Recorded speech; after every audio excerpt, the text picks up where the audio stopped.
Good afternoon and welcome to Watson Park, where you find us on Easter Bank Holiday Monday with action from Southern League Division 1 Central. Second part of our Easter double, which brings us here to watch Ware against Kings Langley, as Ware's playoff push has continued to pick up momentum. Fourth in the table they are this morning, and looking for their seventh consecutive home win. If they achieve that, it'll be the first time since 2020, 2002, 2003, 7 games in a row, then ended with a seventh win of a 4-2 victory over Dorking. On that day, Greg Moyes scored a hat-trick. Two teams are in the tunnel. Kings Langley come here in 9th in the table, 6th in the form league, but they have got a poor away record, only having won 4 times on their travels so far this season, and haven't won away in this calendar year. I'm Peter Hill, full live commentary coming from 90 Minutes Live in association with Easy Shelf Direct. Simon Alamandi is on his way, so we'll have a co-commentator, but until he arrives I'll be flying solo for this one. So let's take you through the two team lineups. Just one change for Ware from the side that won 3-1 at Tame on Saturday afternoon. John Clements back, Kieran Bishop reverts to the bench. So they'll start with Fred Burbage in goal. Steph Giorgio and David Sota are the two fullbacks. Two central defenders in Echo Goka and Jack Grosvenor. The midfield shield will be provided by Mitch Hahn and Alex Warman. Jack Dreyer will operate just in front of those, and a 3-man front line with Theo Afori, John Clements and Joe Dearman. On the bench for the home side, Ben Siggers, Richard Ennin, Freddie Moncur, Kieran Bishop and young 18-year-old Gabriel Chaps. Here come the teams then. Crowd were a little slow in assembling on this bank holiday Monday, but they are here now and ready to get behind the home team and those that have come to support the visitors. Who will line up with Gabriel Ortelli in goal. He's 17 and on loan from Watford. Anthony Ball, Sean Keane, Isaac Pedro, all about him of course, and Hugo Atkinson, 2 former Hertford Town players. Jarrell Johnson, Louis Collier, Lewis Smith, Temi Akambusi, Darnell Joe Luke and Rayan Clark. On the substitutes bench for Kings Langley, Will Bishop, Julius Passio, who's the goalkeeper, Michael Gabler, Evan Napier and Jake Tibbetts. Our referee this afternoon is Joshua Evans, who a little bit infamous around these parts. Last time he was here, Ware secured a 1-1 draw against Stopfold on the day that he sent off Darian Furlong in the first half. Also brandished the red cards last time we saw him as well, when Hartford beat Waltham Abbey 2-1 at the Smile IT, sending off 2 Waltham Abbey players on that particular occasion. He's a PE teacher who comes from Essex. His assistants, Adekola Adeyemi and Royan Campbell.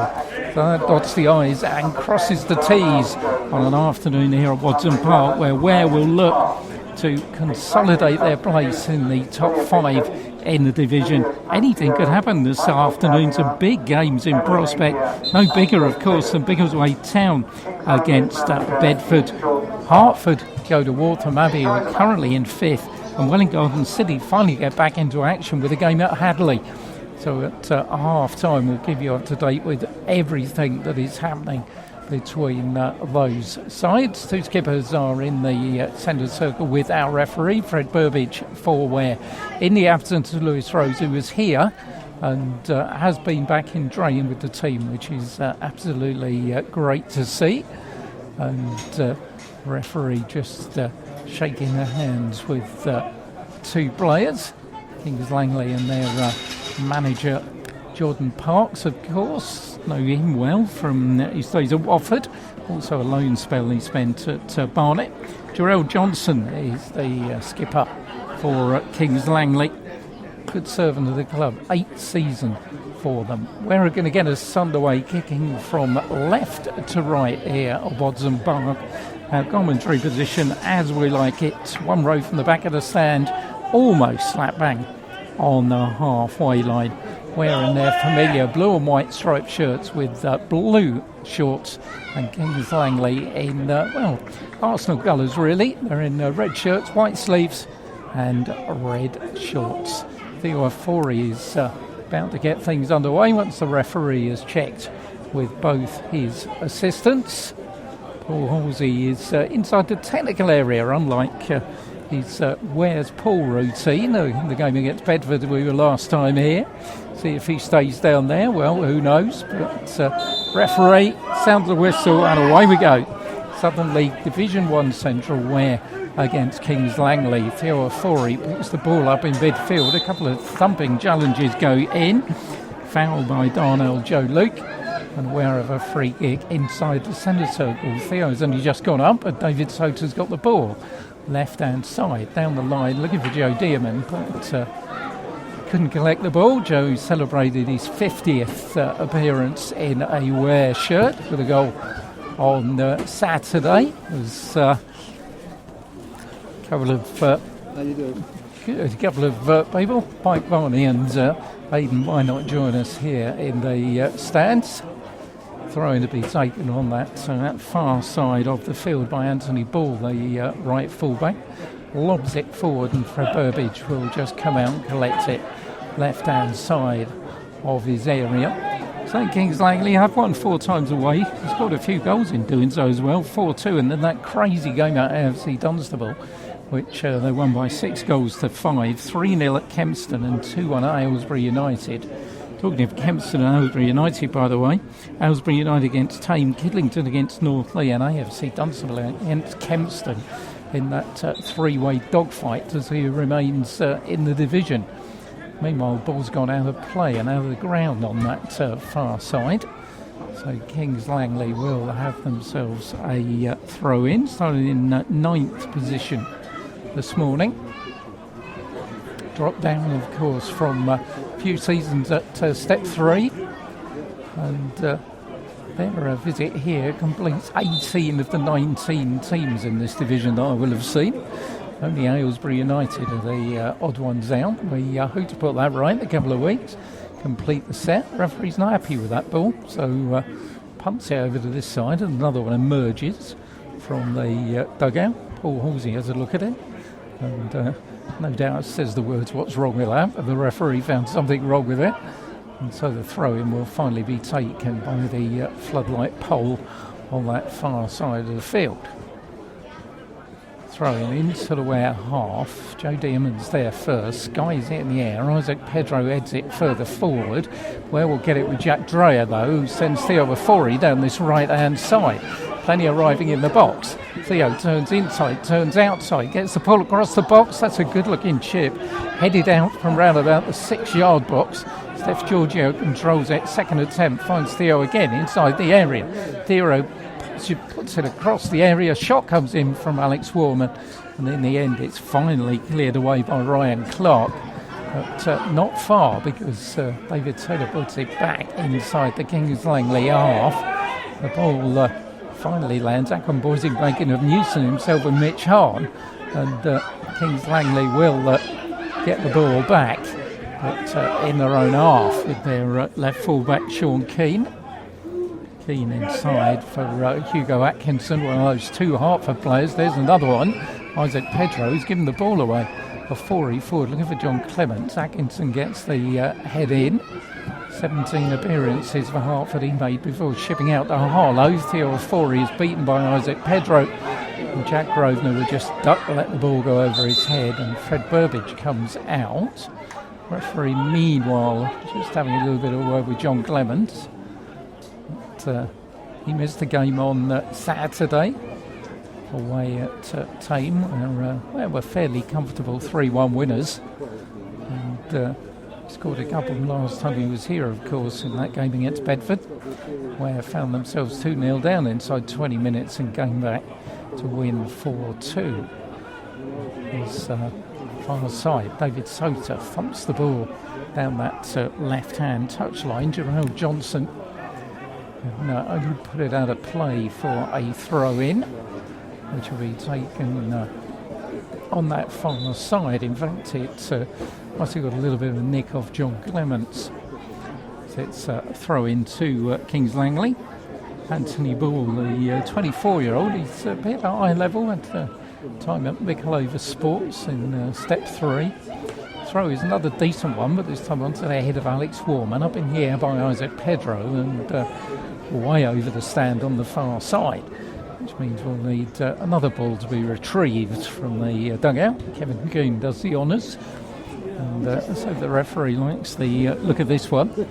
Talking of the away record, Kings Langley, Ware's home record is the best in the division, 12 wins in 18 in all competitions. And that record, I was saying, they've won their last 6.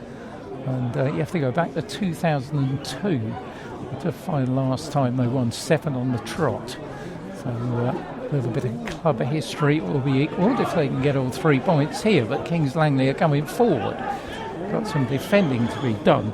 This side, now Joe Luke turns the ball inside for Louis Collier. Back on this near side, Collier further down the line looking for Luke. Steph Giorgio though sorts that out for Ware and will come away down this right hand side. It's passed bisects Jack Dreyer though, and Johnson in possession. Isaac Pedro has it on the halfway line for Kings Langley. Isaac turns it inside for Hugo Atkinson. Atkinson to his right to Jarrell Johnson. Johnson looks up. Long ball forwards. The ball goes over the top of Ako Koko. But referee says that Louis Collier was pulling the big defender back, and so it'll be a free kick to Ware. Ako Koko's formed a partnership now with Jack Grosvenor. And certainly Jack Grosvenor allowed Alex Warman's appearances in the Ware side. Well, to get the stat out of the way for the beginning, and so I don't put the mockers on it, but haven't lost a game since they signed for Ware. Very much the turning point of the season, the arrival of those two. Fred Burbage from goal area away to our left-hand side with the left boot. Long one forward, up goes Jack Dreyer, can't get the ball. Jack Dreyer there because George Ironton's still troubled by that calf injury. Kings Langley coming away down that right-hand side. Alex Warman's in the way and managed to rob Lewis Smith. And on the edge of the area we'll find Mitch Hahn. Strange ball by Mitch up in the air. Alex Warman has to head it forward. All gets a bit scrappy. And then Joe Dearman just thumps it inside the Kings Langley half for John Clements to race for. And the young goalkeeper Ortelli puts another one out of the ground on that far side. Been a bit of a conveyor belt as balls come from the dugout away to our left-hand side. It's going to be a throw on to Ware, which Hahn, I think, fancies the look of it because Jack Grosvenor's made his way up from the back and into the area. Ako Koko is now going to go and join him.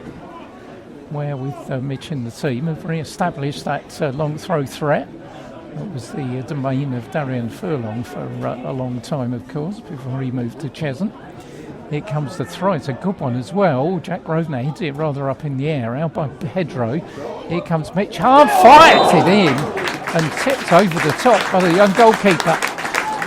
Good save by Ortelli. First sight at goal for anyone.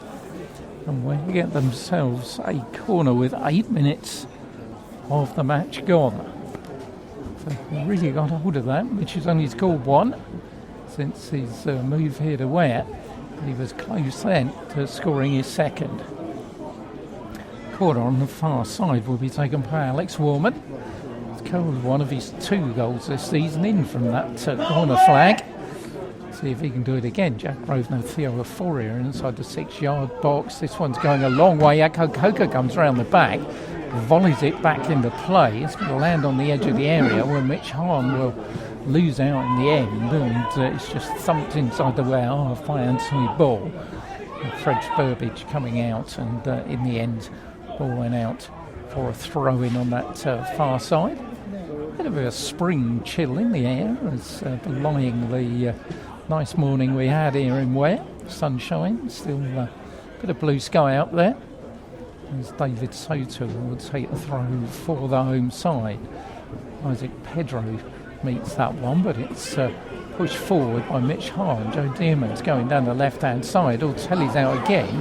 He's headed another one out of the ground, but this time luckily it bounces off a tree and comes back in. So Ware will take the throw in. Mitch Hahn will get another try from on that far side. Grosvenor and Coker once more trotting up from the back. Ware have got two players back. Only Louis Collier forward for Kings Langley. Mitch Harlan weighing up his options. Here comes the throw. Shorter than the last one, on by Grosvenor, but straight into the arms of the goalkeeper Ortelli. So, at 10 minutes here, 90 minutes live on Easter Monday in association with Easy Shelf Direct. Simon on his way, hopefully, to be match summariser. But at the moment, we have had the majority of the possession. They've had that one chance from Mitch Hahn, but not a lot otherwise, as Hugo Atkinson starts to come forward for Kings Langley, but only beats out Echo Coker on the halfway line. Coker's ball, though, is snatched upon by Joe Luke. The ball pushed forward by Collier, and that gone Boise, making life difficult for David Soter, who has to put the ball behind for a corner for the visitors. Collier goes quickly, wants it played short, and he has got it short. Steph Giorgio's there, read that one though. And Steph clears it down the line to Theo Afori. A chance for a break on possibly for Ware. Afori to John Clements. Joe Diamond's in plenty of space on the far side, but that's good defending in the end by Lewis Smith, who read the danger. Ware's still in possession, and forward John Clements is going left-hand side of the area. Atkinson heads it down and punts it against Joe Diamond, then brings Joe down, and Ware will get a free kick. Down by the corner flag from the side of the field. Free kick which Alex Warman will go across to take. Once more, the two central defenders, Jack Grosvenor and Echo Coker, making their way up from the back. And once more, only one forward for Kings Langley. It's about 5 yards in from the corner flag, but all in all effect and purpose, it is a corner to be taken by Alex Warman on that far side, all on the edge of the 6-yard box this time. Alex's corner is a good one. The goalkeeper's punch, none too sure, lands just outside the 6-yard box. Echo Coker tries to control it down, but can't in the end, and will go behind for a goal kick to Kings Langley. Young Gabriel Ortelli, 17-year-old on loan from Watford. Saw a 17-year-old goalkeeper on Saturday, of course, when we were doing the Hertford Town and Barton Rovers game. Sam Archer, watch out for him. He was on loan from Tottenham. Had a storming game. Long ball by Atkinson, looks to release Collier, but Fred Burbidge reads it well, and one bounce will bowl it out to Steph Giorgio. Down the line, Mitch Harn's got a bit of space to move into here, down the right-hand side. Theo Afori further up that touchline. Theo gets the ball. Theo against Sean Keane. Theo goes around him. Theo's in the box here. Pulls the ball back. Safe by the goalkeeper's legs at the near post. Steph Giorgio will pick it up. We're knocking at the door here. Giorgio turns well. He's inside the area. Steph Giorgio coming forward. Pulls it across. John Clements gets the corner. His feet. Theo Afori. And we're going front. It was coming and it had to be. Theo Afori scores another one. His 11th goal of the season. And Kings Langley couldn't withstand the pressure. Where we're knocking on the door. And finally it was Theo Afori, the man who had the key for the lock. And with 13 minutes gone, we're going in front. And Theo, who took a while to score after his move back here, went to Harrow Barrow, didn't work out for him, came back here. Well, that's his third in 3 games since he's hit a good bit of form. Steph Giorgio played his part as well. And we're in front here at Watson Park. And they do go in front. They've only lost twice all season. One of those, of course, was against Kempston Rovers. We all like to forget that one. But generally, they've been pretty solid. And when Kings Langley have conceded the first, well, they've won 2 this season. Not the start the visitors wanted, though, and just the one that the home crowd wanted to see as we continue this run, which has taken them up to 4th in the table, and depending on what results happen elsewhere, could take them to 2nd tonight. All important, not only to get in the top 5, of course, but championship still up for grabs, but if you're in the playoff, you want to finish second or third because you get home advantage in the playoff semi-finals. So Fred Burbage, goal away to our left. Ware, of course, looking to complete a hat-trick perhaps of playoff finals, but making it third time lucky, having gone out to teams from Oxfordshire, Northley and Didcot in successive seasons. Echo Coca forward, Theo Ofori there with key in his Mitch Hahn. Mitch down the line for Theo, who's lively and looks up for it as Keane goes in. Theo turns away from him, plays the ball at the edge of the area. Alex Warman hits it, and it's out by Atkinson. Another opportunity though for Ware. David Sota on that far side puts the ball out of play. Another one goes out of the ground. Paul Halsey claps from the edge of his technical area. He'll be happy enough. Where we've got game against Kidlington here on Saturday, of course. They go to Aylesbury United. They've got AFC Dunstable here, and what could be a real crunch one in our home game after the Kidlington game. And then they finish off their season away at Biggleswade Town, which could be an interesting one as well. Biggleswade currently leading the table with Louis Collier for Kings Langley. Haven't really got going, it's fair to say. Isaac Pedro down the line on that far side. Lewis Smith can't keep it in, and so it's going to be a throw in to Ware, which David Sota, ever dependable at number 3. He's been dependable all season wherever he's played, but he's really nailed down that left back position in the past couple of months. Throwing it down the line, Joe Dearman gets his head to it, can't keep it in play though, and ball will go out for a throw in, which Anthony Ball will take. Tell you about our other two local sides at half time. Hopefully, Hertford away at Waltham Abbey, Welwyn Garden City at Hadley. Welwyn Garden City have got all those games. They've played 9 games in 27 days, and anybody who's looked at the weather forecast for the rest of this week, well, no, it is none too bright, and they should have 2 home games. One against Barton Rovers on Thursday, and one next Saturday against the team we see here, Kings Langley, which should be on 90 Minutes Live, but we'll see. Joe Dearman wrestling away on that far side with Johnson. Ball goes out for a throw in to Anthony Ball.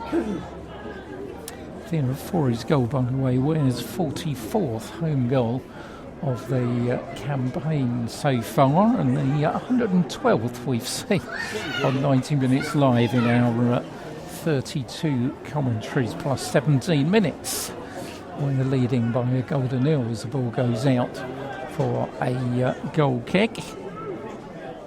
Fred Burbage will trot across to take the goal kick. 75th appearance in a Ware jersey for Fred this afternoon. That's a little bit of an injury problem, didn't he? And but since then, he's been rock solid in that goal. He certainly can count himself one of, if not the best, one of the best keepers in the division.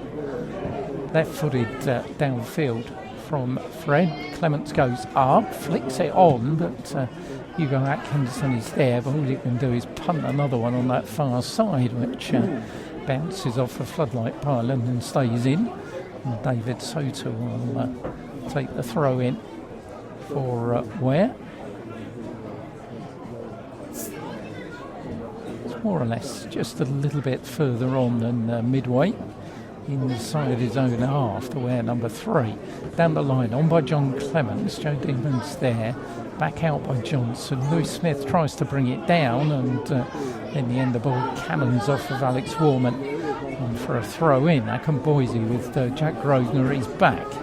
Akinboise loses out to Jack Grosvenor. Jack's ball, though, only finds Isaac Pedro, but Kings Langley can't keep it in play. And it'll be a throw into Ware. They've been comfortable, it's got to be said, in the opening 19 minutes of this one.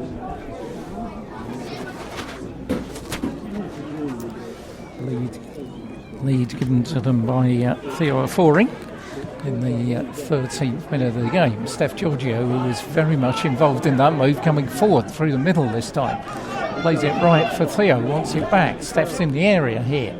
Steph turns inside too, and in the end the ball then deflects back to the goalkeeper, Ortelli. When he's fit, he's also such a threat down this right-hand side, is Steph Giorgio. He's already been on the score sheet this season, of course, got 3 goals. In fact, the whole of Ware's outfield has scored this season. And also 3 of the 5 substitutes have got themselves on the scoreboard as well, so shared the goals around. Also lost, of course, Liam Dawson, who went to Bedford having scored 20 goals for the season. So they've done well to recover from that. As Akinboise goes down on the halfway line. The referee just had a little bit of a word with Alex Warman, but no more than that. And it's going to be Isaac Pedro who's going to take the kick for Kings Langley, just inside his own half. Plays it to the right-hand side and comes to absolutely nothing. And has to go back deep for Johnson to find Hugo Atkinson on his left-hand side. Hugo coming forward, trying to release Akinboise, but Theo Afori's in the way, plays the ball, but it comes off the back of Johnson. I think he had a bit too much on it. Jack Dreyer was making the run through the middle, but ball finds its way back to the goalkeeper, Ortelli.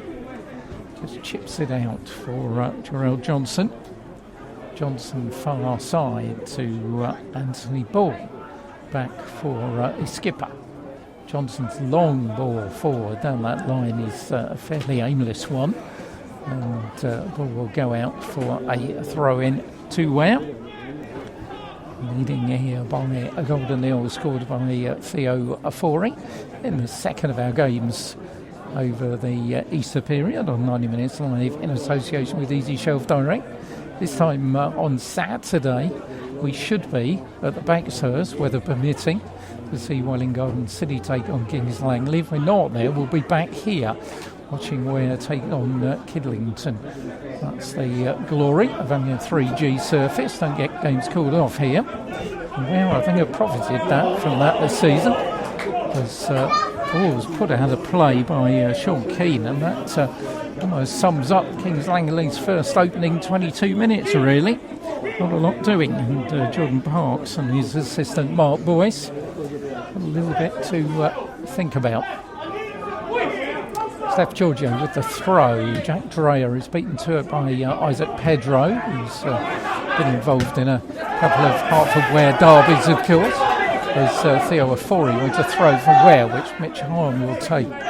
He's made a difference as Mitch had his injury problems, but came in and had an absolutely storming game against Bedford last time out. His experience is going to be really important in the running, and Theo Afori's skill. Is Theo Afori going edge of the area? Please up Joe Dearman. Shot in the end took a deflection and goes out on that far side for David Sota. Another good opportunity found by Ware as Anthony Ball volleys the ball out for a throw-in. And that throw-in you would think will be taken by Mitch Hahn, who's making his way across there to cause more consternation inside that Kings Langley penalty area. Ware have started well. They haven't always been a first half team this season. They've been mainly a second half team. Stats will show you that. Having scored 27 in the opening 45 minutes, 45 after half time. So Grosvenor's come up from the back again here, but it's up in the air by Johnson. All balls completely sliced his clearance, down by Luke, on by Alex Warman, and in the end it's thumped up in the air by Sean Key. Good header by David Sota though. Warman tries to put the ball on this near side. Sean again heads it forward. It's missed by everybody, and in the end it bounces off of Akinboise and goes out for a throw-in to Ware, which Steph Giorgio will take. Jack Dreyer closest to him, but goes a little bit further for Joe Dearman, who'd come in field. Loses out though. Lewis Smith Be beaten to the ball by the tackle by Mitch Hahn, up in the air by David Soto. Theo Ofori was offside.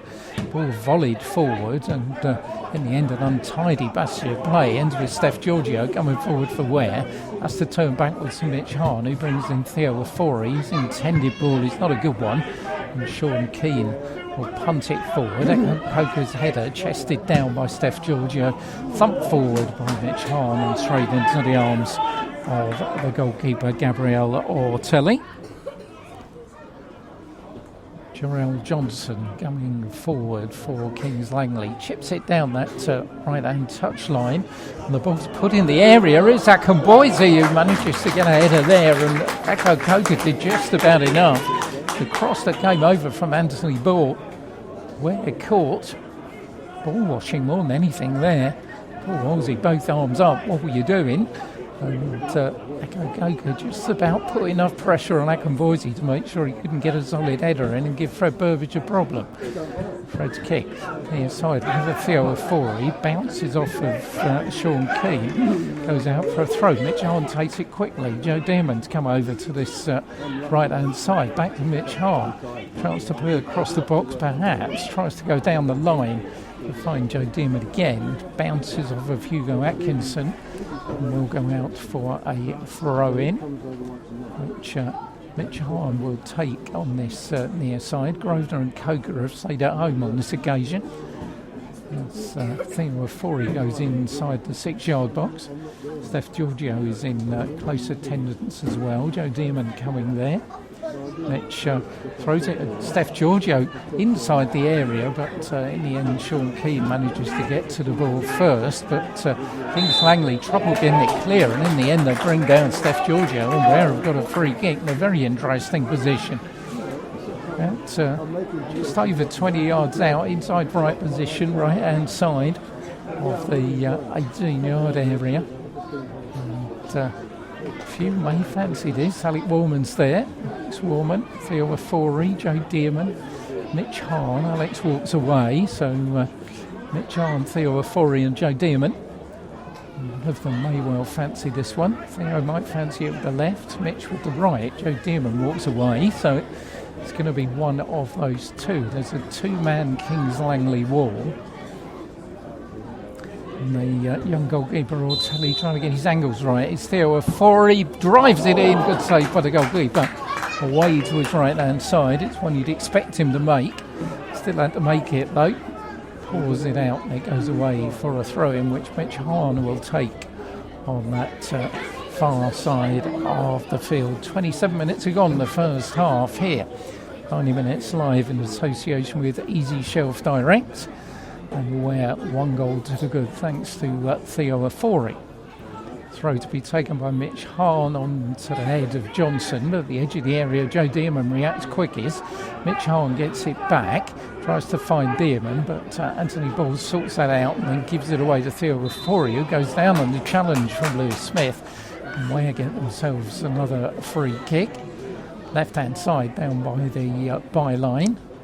About 30 yards out, Mitch Hahn will take this. Has really been all constant Ware pressure. Kings Langley, that one opportunity from Akamboise, but otherwise, times they've found it difficult to get out of their own half.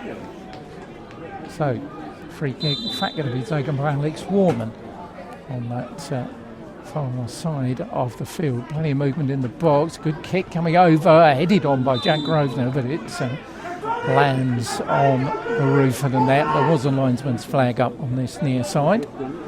Joe O'Brien comes out to the edge of the technical area as a bit of a yell, and Gabriel Ortelli will take the goal kick for Kings Langley. Ware have certainly not had the best of things against Kings Langley over the years. Kings Langley won 4-1 earlier in the season, of course, a game that Ware thought a little bit hard done by Ian. As Jack Dreyer releases Theo Ofori, right hand side. Clements is there. Here goes Theo into the box. Drives the shot, bounces it off of Atkinson. Still in the area for Joe Dearman. Left hand side. Tries to go round, puts the ball across. Outstretched leg comes in from Jack Dreyer and it goes wide of the target. So Ware threatening again. Theo fancying his second of the game. Kings Langley survive and the deficit still is only one goal. 4-1 it was, as I was saying earlier in the season. Richard Enning got Ware's goal on that particular occasion. You have to go back to 1972 for the last time Ware beat Kings Langley at home. Wasn't here, of course. It was the old Berryfields ground in the Hart Senior Cup. They beat Kings Langley 2-1. Williams and Gig were on the score sheet on that particular afternoon. And just to complete the Steve King tribute act, first time two teams met, Hart Senior Cup as well. Slightly different scoreline. Ware 7, Kings Langley 0 in 1899. H. Blakes scored 4 for Ware on that occasion. Stats your thing. Take a look at the Ware website this evening with everything that Steve King has put on there. Really is quite remarkable for a team at step 4. Not much happening while I've been saying that, as the ball goes out and Ware win themselves a throw-in inside their own half. They've been comfortable at the beginning of this one, but they want a bit of insurance. 1-0 always a bit of a difficult lead sometimes as they come forward again with Joe Dearman. Ball bounces off of Johnson's, and in the end it goes out for a corner to Ware, which will be taken on this near side of the field. Joe Dearman usually takes them from this near side. 2-footed, you don't quite know what's going to happen. You can swing them in with the right or the left. Can Joe. As Grosvenor and Coker come up, Akinboise and Collier in forward for Kings Langley. Everybody else is back. Looks like could be curled in with the left foot here, and it is curled in. Dangerous one. Goalkeeper gets a decent punch too. Alex Warman on the edge of the area. Jack Grosvenor picks the ball up, puts it back inside the area. Theo at 4, linesman's flag goes up, and Joe O'Brien's not happy. I think you might have heard him from there. But, game restarts, and Kings Langley have just punted it away to Akinboise, who in the end has given it away to Sean Keane as well. Keane's long ball forward will be easy meat for Fred Burbage coming out to the right hand side of his area to collect the ball very comfortably.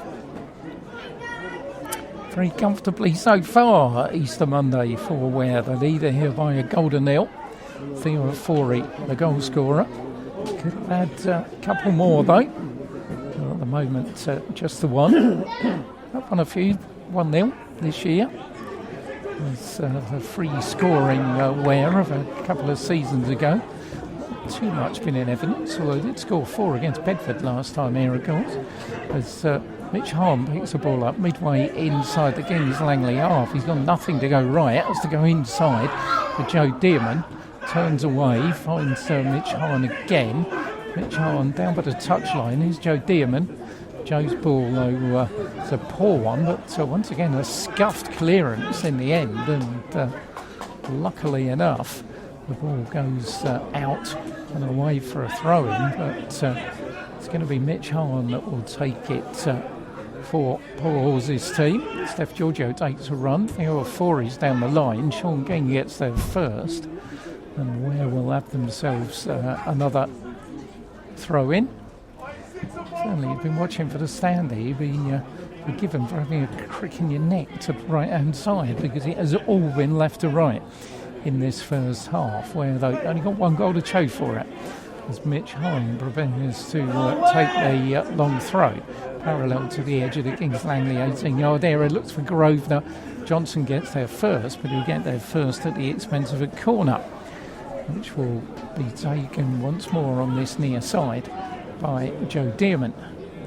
Only Akinboise forward, although Collier's coming a little bit further forward to join him.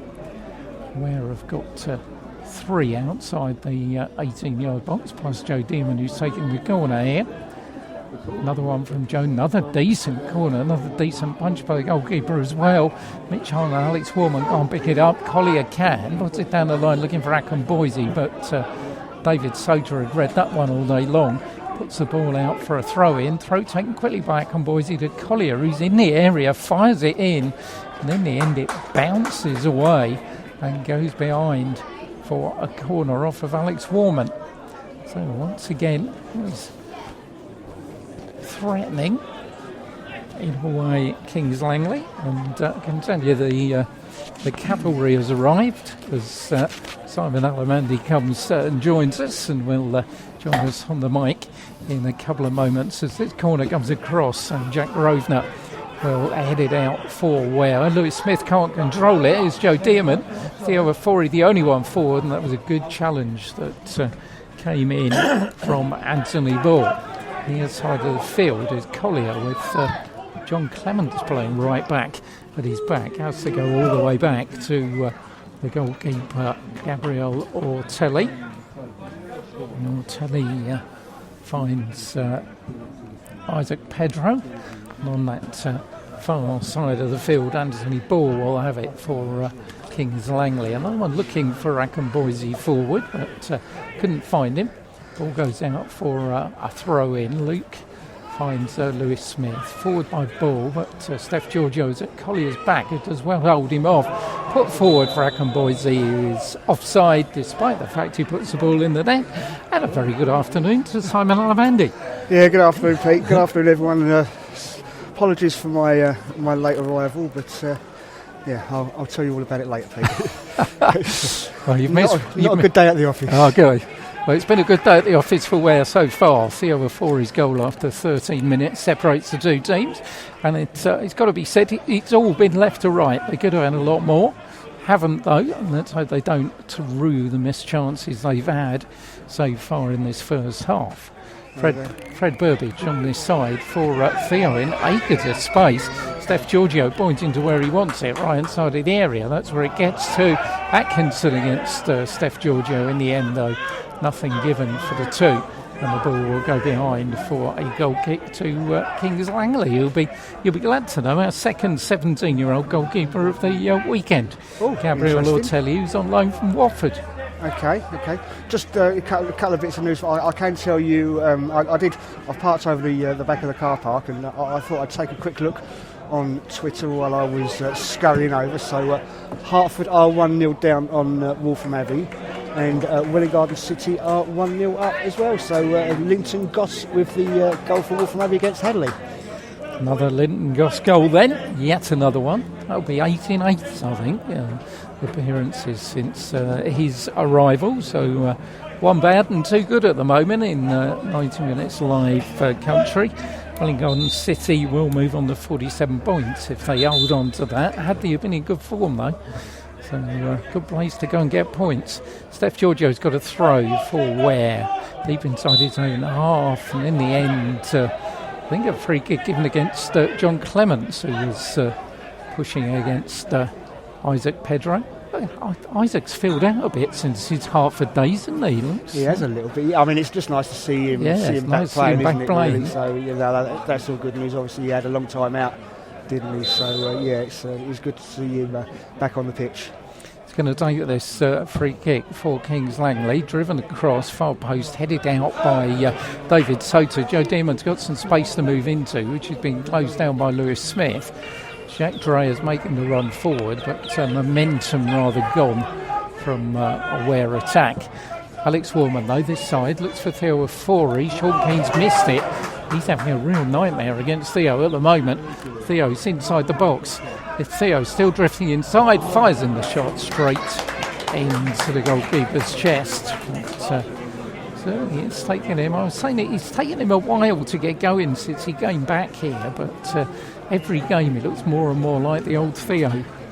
Yeah, no, I mean, it is nice to see him back, and it's good to see him getting back to his old self, because he was a bit of a crowd favourite, and he's got that pace as well. So let's hope we see more. Two super bits of defending there by Jack Grosvenor against Akinboise as the ball gets threaded out far side, but Johnson's there first, and we'll put it back to the goalkeeper Ortelli. We'll find Hugo Atkinson, who finds Isaac Pedro. Atkinson coming forward, looking for options. Kings Langley haven't had a lot, really. Akinboise's header straight into Fred Burbage's midriff is the only time Ware have been remotely worried. Collier trying to send them backwards down that far side with the overlapping Anthony Ball, but Joe Dearman had read that one, and in the end the ball goes out of play for a throw-in to Ware, down by the corner flag, which David Soto will go across to take. 6 minutes to go before a half-time, and perhaps we're a little bit unusual, really. I mean, they've completely bossed this opening 45, where that's sometimes been a bit of an Achilles heel for them, the opening period in matches this season. Yeah, it has, hasn't it, lately? I mean, I know we've mentioned it, for that last game against Bedford. Obviously they went 2-0 down early in that game, and I think it was the game against Stopfold as well. They struggled that we covered, but I know that's been an issue that Paul's mentioned, and he's wanting to get on top of it. That's good news that they've been well on top in this game.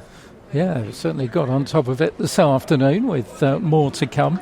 Well, I've got to say, I will mention it again later, but it could be a bit lively in the last 10 minutes because Ware have scored 17, conceded 10, and Kings Langley have scored 18 and conceded 10 in the last 10 minutes of games. They're the best two records in the last 10 minutes in the division. So, what's happening here? Telly's having a little bit of treatment, and everybody has stopped for a timeout. I know it's British summertime, but we're not getting drinks breaks already, are we? I don't think it's quite. I will say. Obviously, as you know, I was at work today, and I saw you put up a post and say it was glorious sunshine here at Wadston Park.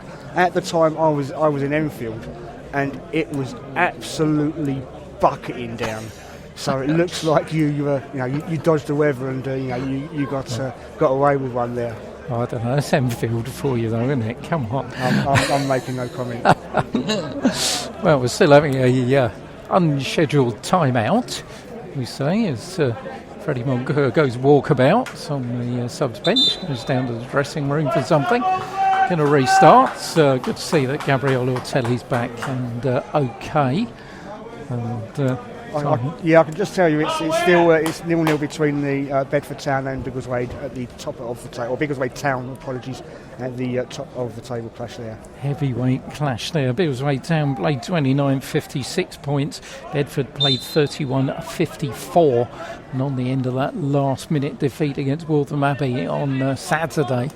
To add to a string of games, really, which have seen them win only 2 of their last 9, which is not form for a team heading for the championship as they thought they were. Akokoka beats Acton Boise in the air as we restart, on by Jack Dreyer. And Pitch Harm will pick it up on the centre circle and then sky it. Jack Dreyer's beaten to it by Lewis Smith. Acton Boise brings it back down with Mitch Harm behind him, and Mitch picks his pocket rather nicely, but in the end then just thumps the ball against Darnell Luke, and the ball will go out for a throw-in to Ware. I was saying before you got here, Simon, Mitch Harm had a super game against Bedford, and it's just the right time to have him in the team for his experience in the running.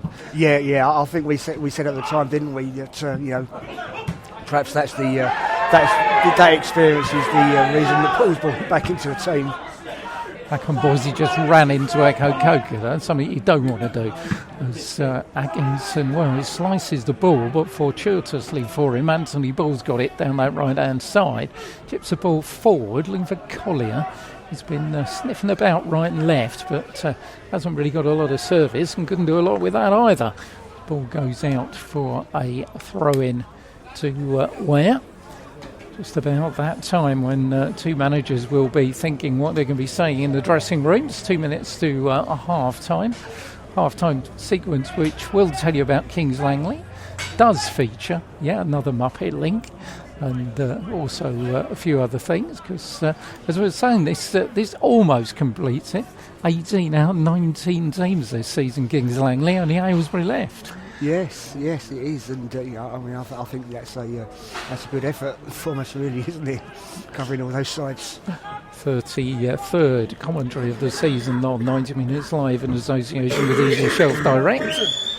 Reached a considerable number of countries around the globe. If you're listening from beyond these parts, then thanks for joining us, and I hope you're enjoying it. As the ball is thumped down the line by Sean Keane, and Fred Burbage just comes out and polices it out. Also, of course, if you're listening in the UK, we've almost done the Land's End of John O'Groats, I think, in the UK, with where people have picked us up from all over the place. I seem to have a lot of listeners in London as well. A lot of Londoners like a bit of Hertfordshire football. Yeah, they do. Yeah, I mean, I noticed we sort of get a few from sort of like East London, around Hackney, especially those sort of areas. So it's it's always nice that people are tuning in, and I think the thing is that that we can see is that people are from the same areas are tuning in regularly as well. Yeah, if you're joining us every week, well, you're used to the jokes. Sorry about that, but you do put up with it. As Anthony Ball and Johnson play keep ball. Interesting for the thoughts of Jordan Parks, because he's got to do something surely in this second half when it does start, because Kings Langley have been second best, but I suppose positive from his point of view is they've been second best, but they're only going in a goal behind, which can always give you a foothold back in the game. Isaac Pedro starts to come forward. Collier, who's been all over the place trying to get hold of the ball, gets it this time inside the centre circle. Ball threaded out on that far side. Johnson's got it back again. Kings Langley taking an age to get forward here as Johnson puts it, looks for Collier. Mitch Hahn slides in, can't get the ball. Collier, some neat footwork, takes him past a couple of Ware players, but can't get past Goga. And Joe Dearman will release Theo Authority on this right hand side. Here goes Theo again. Sean Keane trying to make up ground. Theo Authority against Atkinson. Little back heel takes him to his right. Hugo sticks to him well, goes down under challenge. Referee gives nothing. This time he does give a free kick for Atkinson's outstretched leg on Joe Dearman. I don't think there was too much in terms of a penalty there. But I think it is a penalty. Or is a penalty. Oh, it is. Yes, yeah, John Clements has gone to grab the ball. Oh, yeah. Well. I think it might. I mean, obviously, there's no video today typically, but I think it might just have been on the line that tackle on Joe. I mean, there was nothing there in the one with Theo. I think that was more a bit hopeful the appeal there. But the one on Joe, that was a definite trip, and I reckon it was just about on the line. Well, they're complaining about it.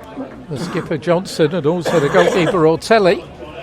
But it is a penalty, and John Clements has got the ball and waits patiently, hoping to put it there for his 8th goal of the season. So John Clements puts the ball down. This is the endurance that Ware wanted before half-time, and it's going to come in time added on at the end of the opening 45 here. John Clements against 17-year-old Gabriel Ortelli. John Clements dumps it to the right-hand side, gets the cheers of the home supporters. And Ware go 2-0 in front against Kings Langley.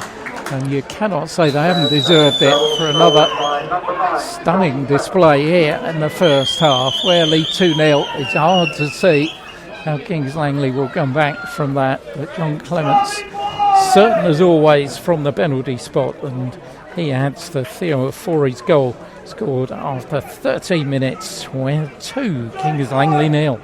I think Clemmo enjoyed that one as well. Seeing reaction, seeing run into all the kids there standing behind the goal, high-fiving all of them. Low more rushing round to join in the fun, and he's come back. I think he was enjoying that one.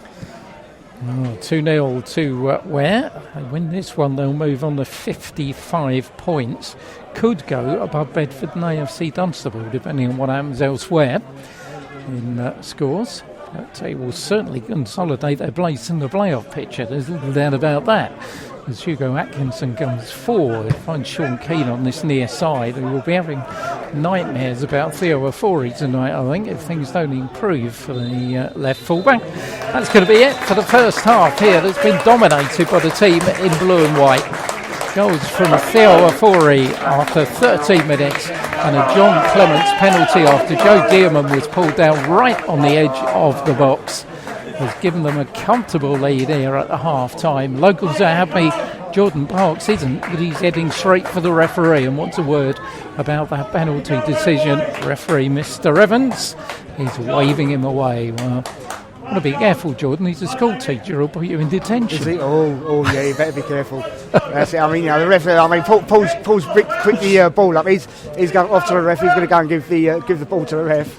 But if you're going to speak to the ref, do it after the game.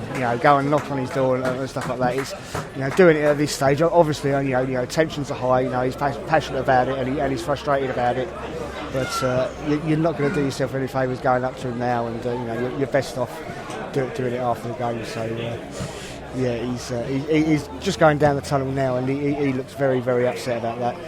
Yeah, he was having a little bit of a word with Paul Wolseley, jokingly on his way down, but doesn't look happy bunny at all. As the Kings Langley manager, Jordan Barks. That brings us to our half-time sequence here on 90 Minutes Live in association with Easy Shelf Direct. It's been a while since I've been able to do one of these because Kings Langley, as I was mentioning, one of only two teams before today in this league that we haven't seen this season and done commentary on.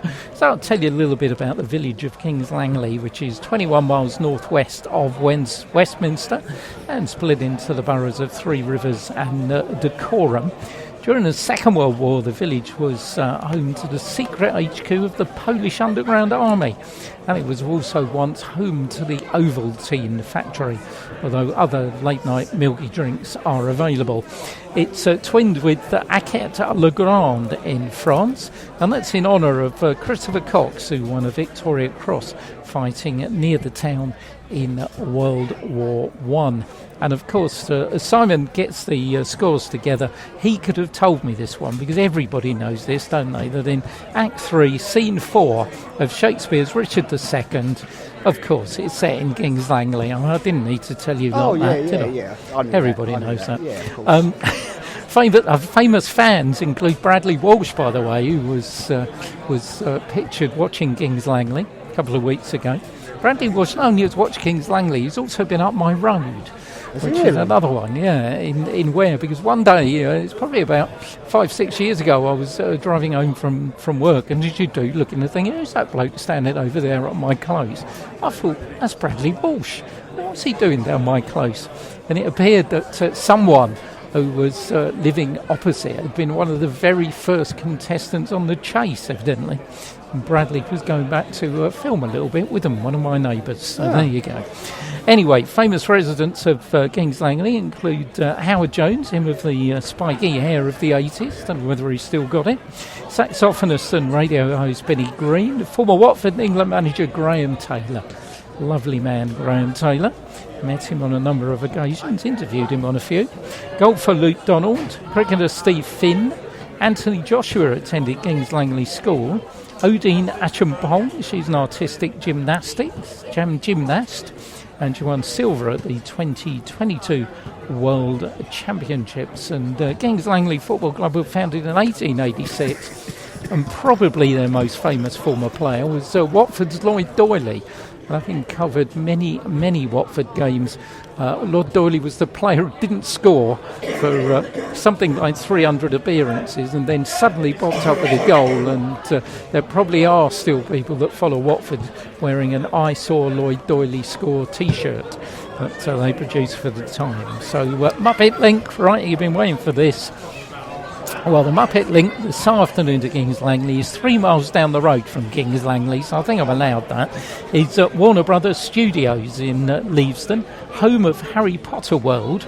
Now, the artist who worked on the Harry Potter film posters was Drew Struzan, and he also was responsible for, yes, you've guessed it, the posters for the Muppet movie and the Great Muppet Caper.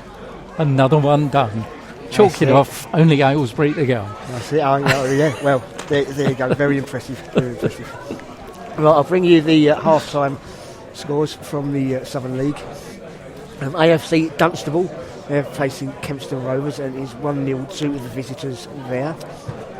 Aylesbury United and Tame United level at half-time at 1-1. Barton Rovers, they are 1-0 up on Leighton Town.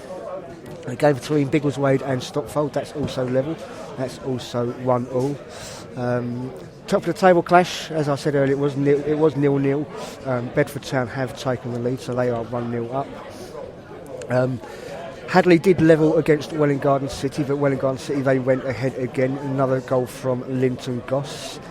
Northley, they are facing Kidlington away, and Northley are 2-1 up there. And it's got even worse for Hertford Town, I'm afraid.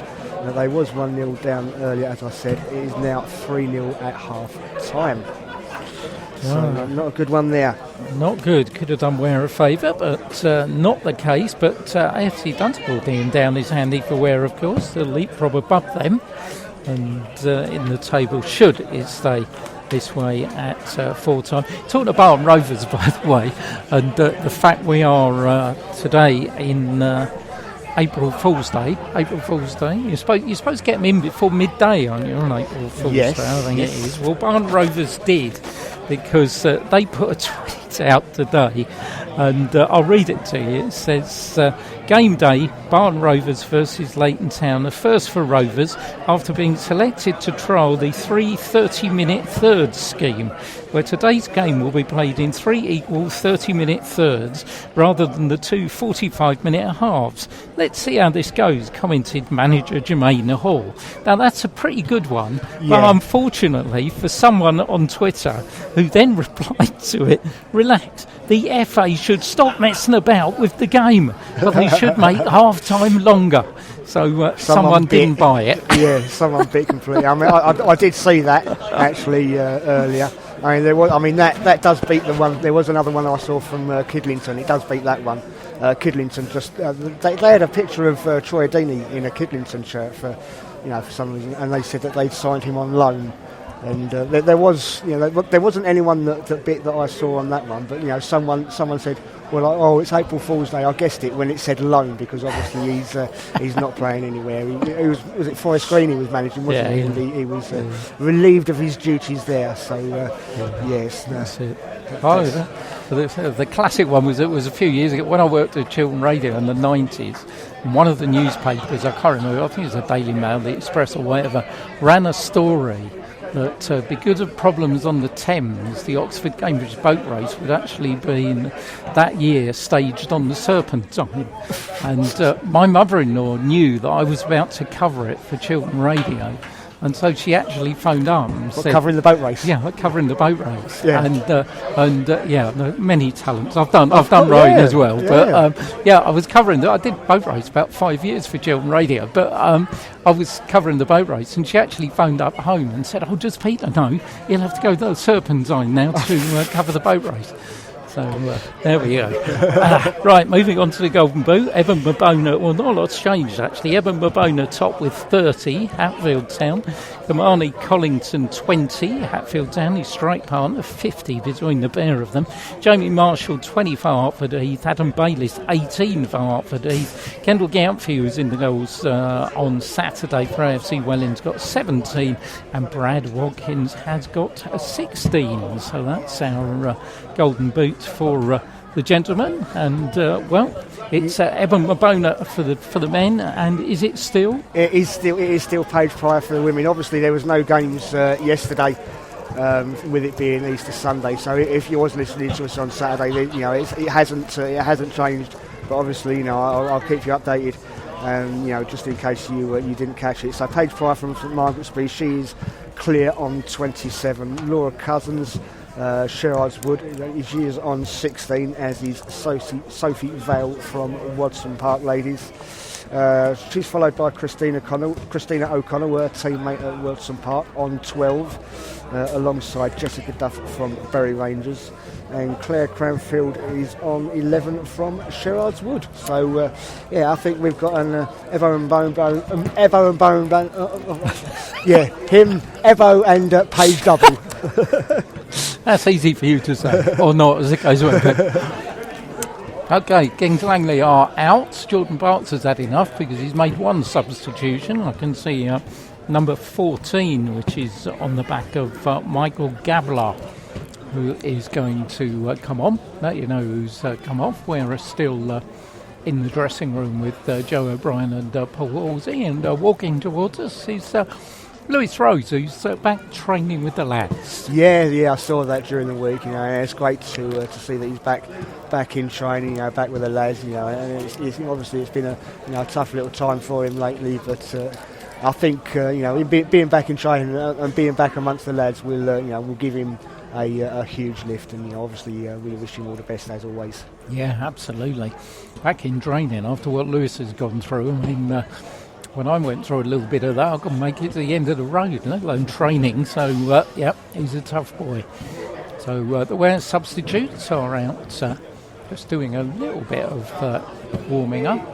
You see 4 out there, can I? 1, 2, 3, 4. Football this week, by the way. Still more football to come. Wednesday in the Hart Senior County League Premier Division, the Hertford Heath at home to Leverstock Green Development. And in Spartan South Midlands League Division 2, Berkhamsted Raiders against AFC Welling. And on Thursday, Welling Garden City, fingers crossed, weather permitting, have got a game at the Bexhurst against Barton Rovers. And next Saturday, weather permitting, we will be at the Bexhurst watching Welling Garden City take on Kings Langley. But we have, of course, got a plan B if that one doesn't come off. We have, yeah. I mean, hopefully we'll be able to, to get down there, see Welling Garden City, see Mark and Dave and Phil and all our friends down there. But obviously we've got to to come up with a plan just in case that's called off. The weather's not supposed to be great, is it? And we know what that pitch is like. So keep an eye out as to Saturday morning as to if there's a pitch inspection and as to if we have to make our plans change or not. We're coming out, well, a few of them coming out anyway. Been looking at attendances, by the way. Bedford top average attendance in the division at 445. Leighton 364 in second. Hertford in third 289, which is 17% up from last season. Stockfold 240, and then Ware 233 have had a 25% rise in attendances this season, which is good to see. Yeah, that's brilliant. It's good for everyone. And I think we've said it before, Pete. I think it's the thing with sort of like where people used to go and watch like a Premiership club or a Championship club or something like that. People have sort of like not got priced out of it, but it's just got so expensive, and it's not just a case of buying a ticket if they're available, or a season ticket.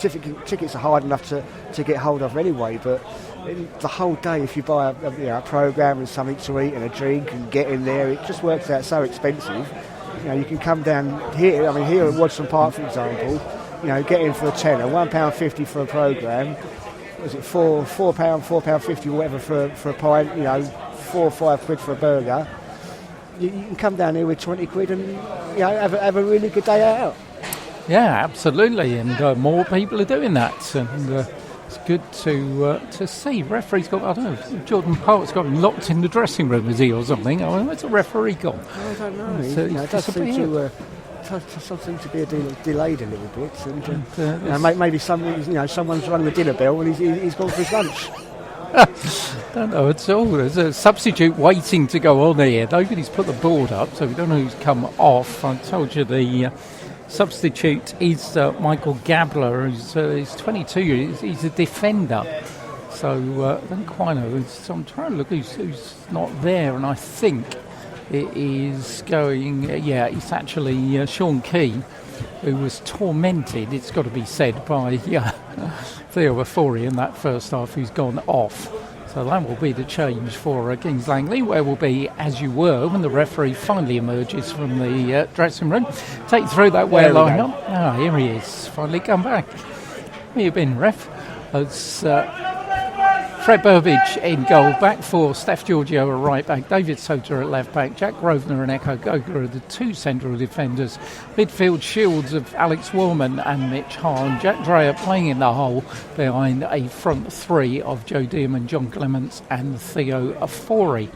Substitute about to come on here then for Kings Langley. I wonder if they'll signal any form of change. Looks like he's going over to that left back position, so isn't going to. He's another one that's going to have to watch out for Theo Afori for Ware down that right hand side. So Kings Langley about to get us underway, trailing by 2-0 here at Wadson Park.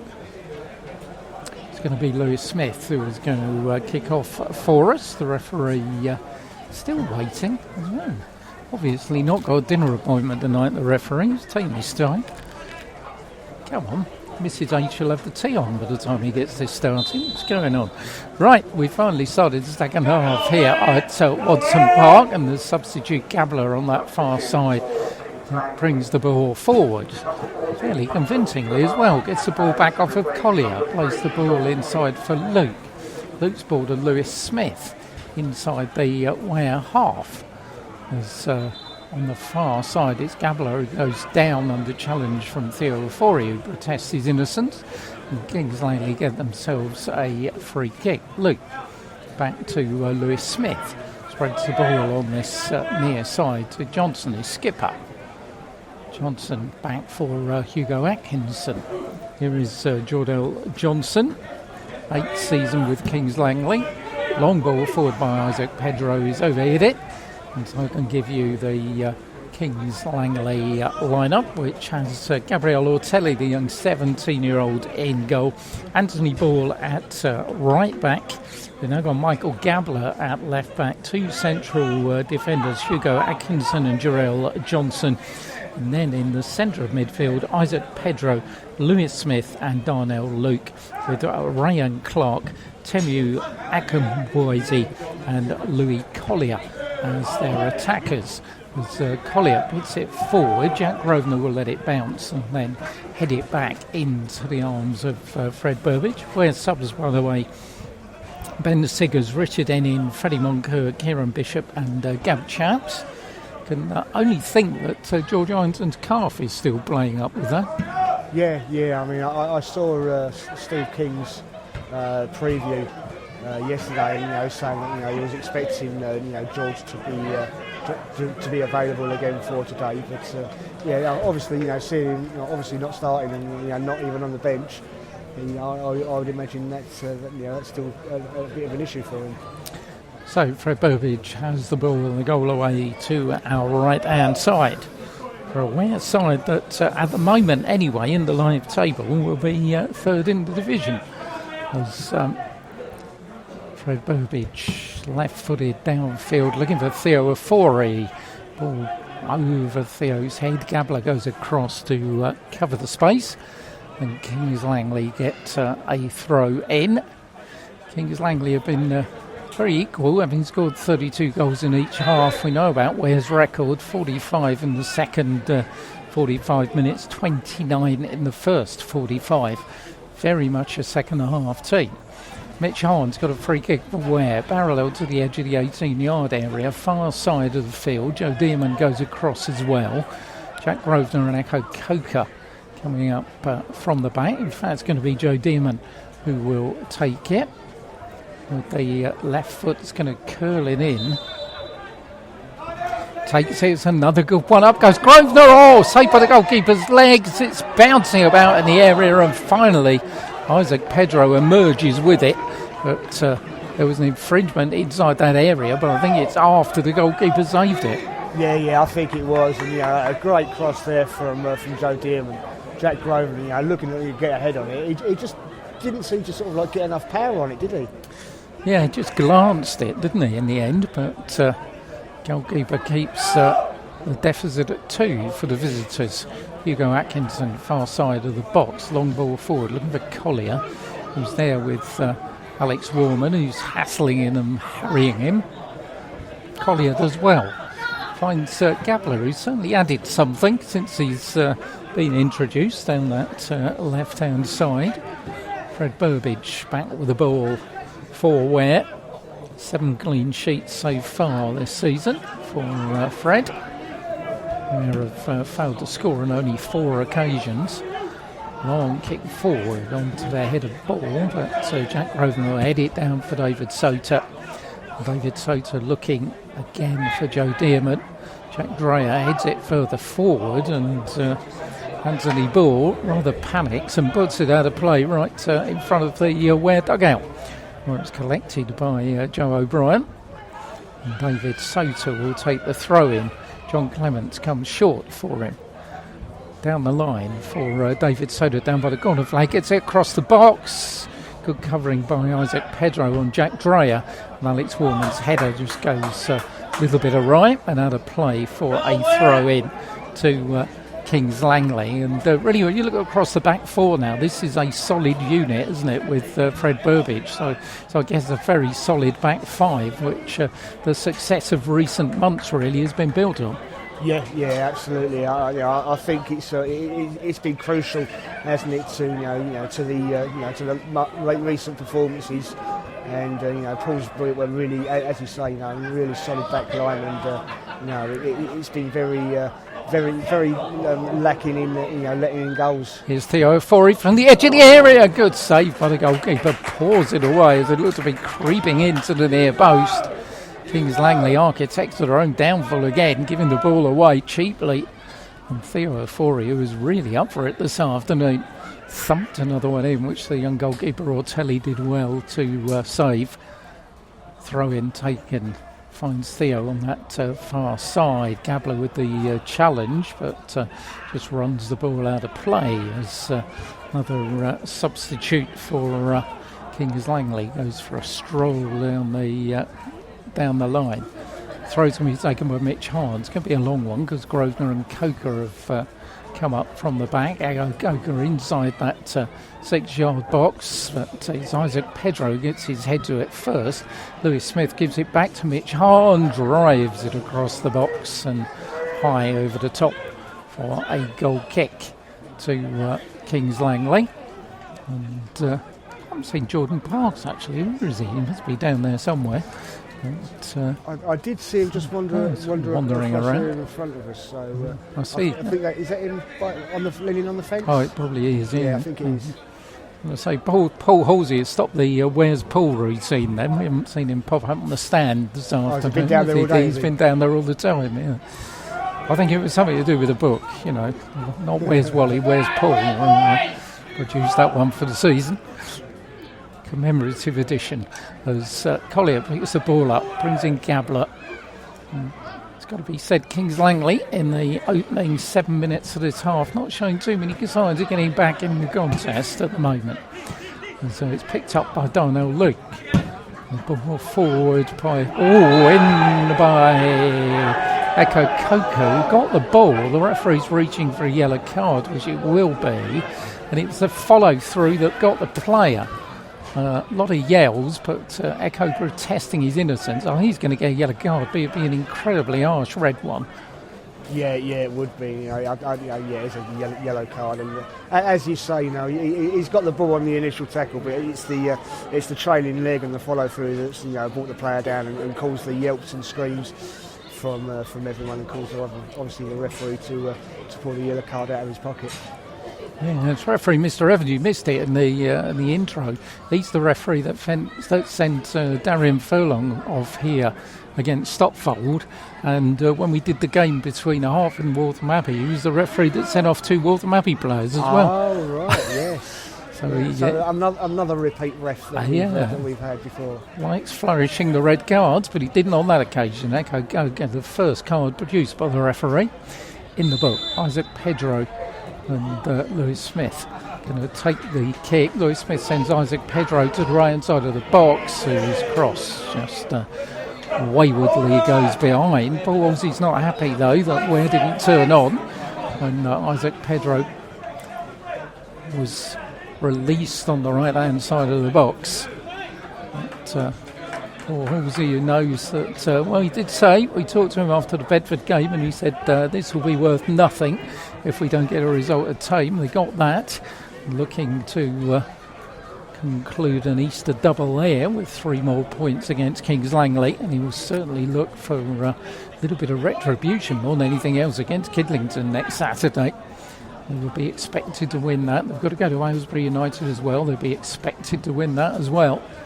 So all in the garden looking pretty rosy at the moment as far as Ware are concerned. Mitch Hahn goes up, Theo Ofori to Steph Giorgio. Down the line for Joe Dearman, who's got plenty of space down the right-hand side. Joe puts the brakes on, moves outside Gabler, who's the defender, and in the end just proves a little bit too strong for him. The ball goes out for a goal kick, taken rolling from Gabriel Ortelli, and will go back inside that Kings Langley penalty area. Yeah, I was just having a look on Twitter, Pete, and seeing if there's been any change. There's no change in the scores at the moment, but it does seem. I mean, for that second Welling goal, they did say that Linton Goss had got it, but it's on the half-time report. It says goals from Linton Goss and Cyrus Babai. So we'll have to double check that towards the end and see who actually got that second one. Cyrus into double figures if he did get it, as Steph Giorgio wins a throw-in for Ware on that far side. Well, I'm glad to see this second half has allowed me to adjust the crick in my leg, which was going from left to right, and it's now all going from right to left. It's been a dominant performance, I think it's fair to say, by the home side. Kings Langley, I'm sure Jordan Parks will say, can play better, but we haven't really let them in at all. Mitch Owen's going to take the throw in. Grosvenor's going to go up, flicked in and headed on by Jack Dreyer, but well saved by the goalkeeper Ortelli, who's done most things right as a 17-year-old. There's a chance now. Akinboise going through the centre with his shadow Echo Coker. In fact, it was Ray and Clark. And Echo Coker does another good, dependable job at the expense of a throw-in. Isaac Pedro for Lewis Smith. He sold it short, but strong in the tackle against Alex Warman. You have to be strong in the tackle against Alex Warman as well. Isaac picks it up on the halfway line, finds Lewis Smith. Far side of the field is Gabler, whose first control is poor, but he gets away with it. And chips the ball on this near side, looking for Clark.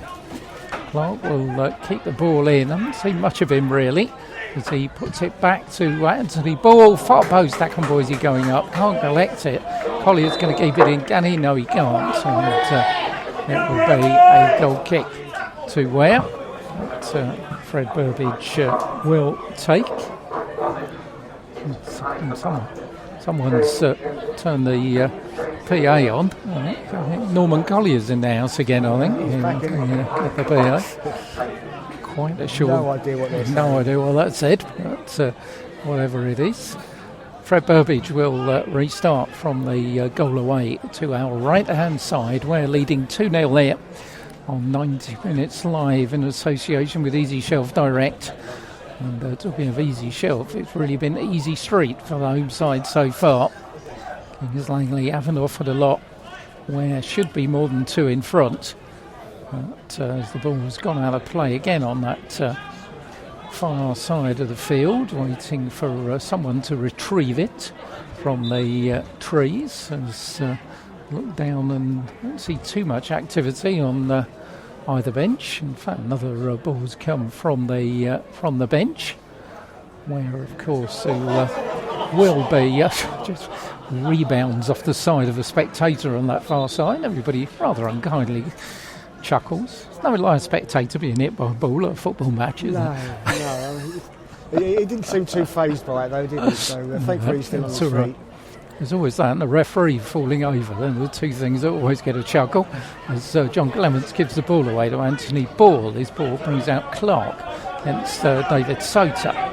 Clark, who goes down on the challenge from Joe Dearman. Joe's going to get a yellow card. So referee. I don't know how he's worked that one out. Kept his cards in his pocket in the first half. I think Joe's a bit unfortunate there. Yeah, definitely. I don't think that's a yellow card. I don't even think it really was a free kick. But definitely not a yellow card. Well, maybe Mr. Evans has noted. We'll keep up his average when we're watching him. As Lewis Smith picks up the ball for Kings Langley. He's got nothing to aim at. He's left. Collier finally provides a bit and beats out Clark on this near side of the field. David Sota is the defender there with Joe Dearman, and David sticks to his job well, but at the expense of a corner for Kings Langley, which will be taken on this near side. Referee asks for another ball, and a rare chance for the visitors to threaten Fred Burbage's goal. A few Ware substitutes now, Kieran Bishop amongst them, warming up. The corner's going to be taken by Ryan Clark. Smith went short, but Clark's going to drive it across straight to John Clements, who volleys it clear straight to Joe Dearman on the halfway line. Joe there with Isaac Pedro, just did enough to put him off, and in the end it's Anthony Ball who thumps the ball against Joe Dearman, and it goes out for a throw-in for Kings Langley. No idea what they're hoping to do with that corner. But Johnson picks the ball up, plays it to his left to Hugo Atkinson. Further out on that far side is Michael Gabbard. Inside for Collier. Collier is coming increasingly deep to get the ball, is Kings Langley's top scorer. Smith, far side of the field for back to Atkinson. Cross-field ball to Johnson. And some teams we said, I mean, they're 2-0 down here and they're playing it around like they're 2-0 up. Yeah, there seems to be no urgency from them at all, does it, to get forward. As Steph Giorgio wins the ball, inside the centre circle, Isaac Pedro thunders in.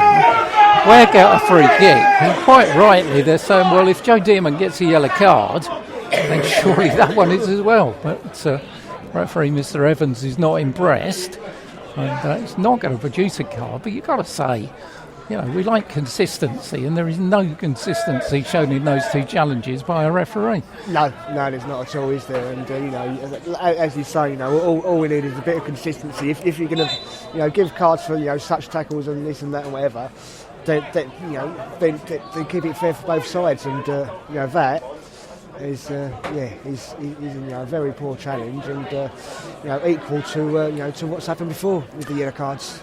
Well, you worry when Steph Giorgio goes down, of course. His career interrupted by injuries, but he's got back up. And Mitch Hahn's going to take the free kick. In fact, he's going to leave it to Echo Goga. He's going to take it right on the centre spot. Don't get many free kicks taken right on the centre spot, but here's one.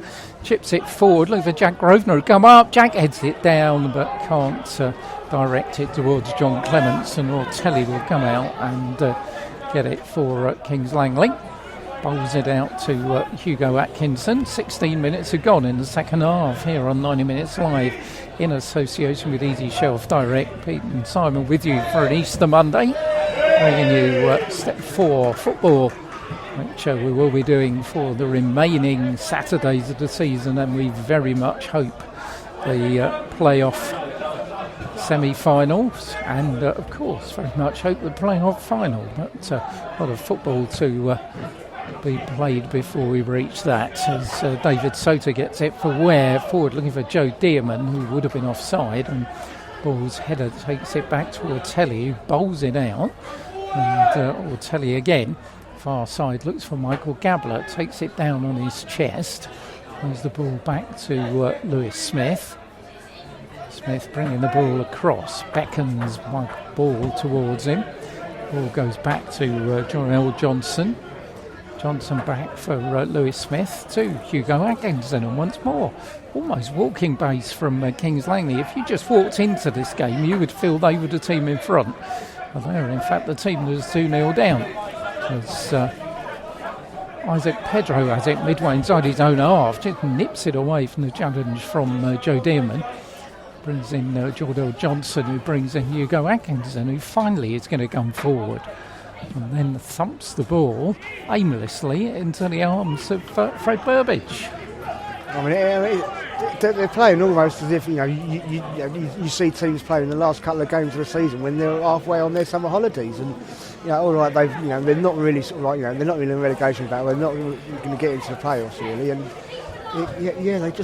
they just don't seem interested in going forward and creating anything at all. It's bizarre. Yeah, there were 6 in the form table this morning, so haven't been on a bad run. But so far, been very disappointing, I've got to say. There's going to be another substitution is about to be made by them here. I think it'll be Jake Tibbetts, the 18-year-old striker who's about to come on. He scored one in their last game on Saturday when they beat Kidlington 4-2. But, Hugo Atkinson has got it. Far side, Lewis Smith, the Gabler, back to Hugo Atkinson. Square ball again to Johnson. And once more, it's walking football from Kings Langley. Clark tries to pick up the pace now on the halfway line, drifts inside, plays the ball to Lewis Smith. Got Gabler on that far side. Collier's there as well. Ware got defenders back though, and taking Easter eggs from a baby there as far as Steph Giorgio is concerned. Very easy challenge But Kings Langley have got it back with the hard-working Lewis Smith to Atkinson, all the way back to their goalkeeper Ortelli. Ortelli on the far side for Lewis Smith. Chips the ball forward, Coker deflects it and he's gone behind for a corner. It's almost as if Ware have been sucked into this kind of Kings Langley stupor at the moment. Yeah, it's just, working out a very strange game. See what happens here, because Kings Langley are just going to make a substitution, so see if this brings any life into the game. In fact, it's Ethan Napier that's going to come on.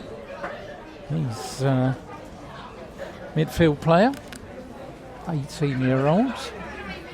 And didn't quite see who was on the board there for coming off. Who's coming off? Darnell Luke. Okay, Darnell Luke comes off. That's a midfield player for a midfield player. So, in fact, it said Jake Tibbetts.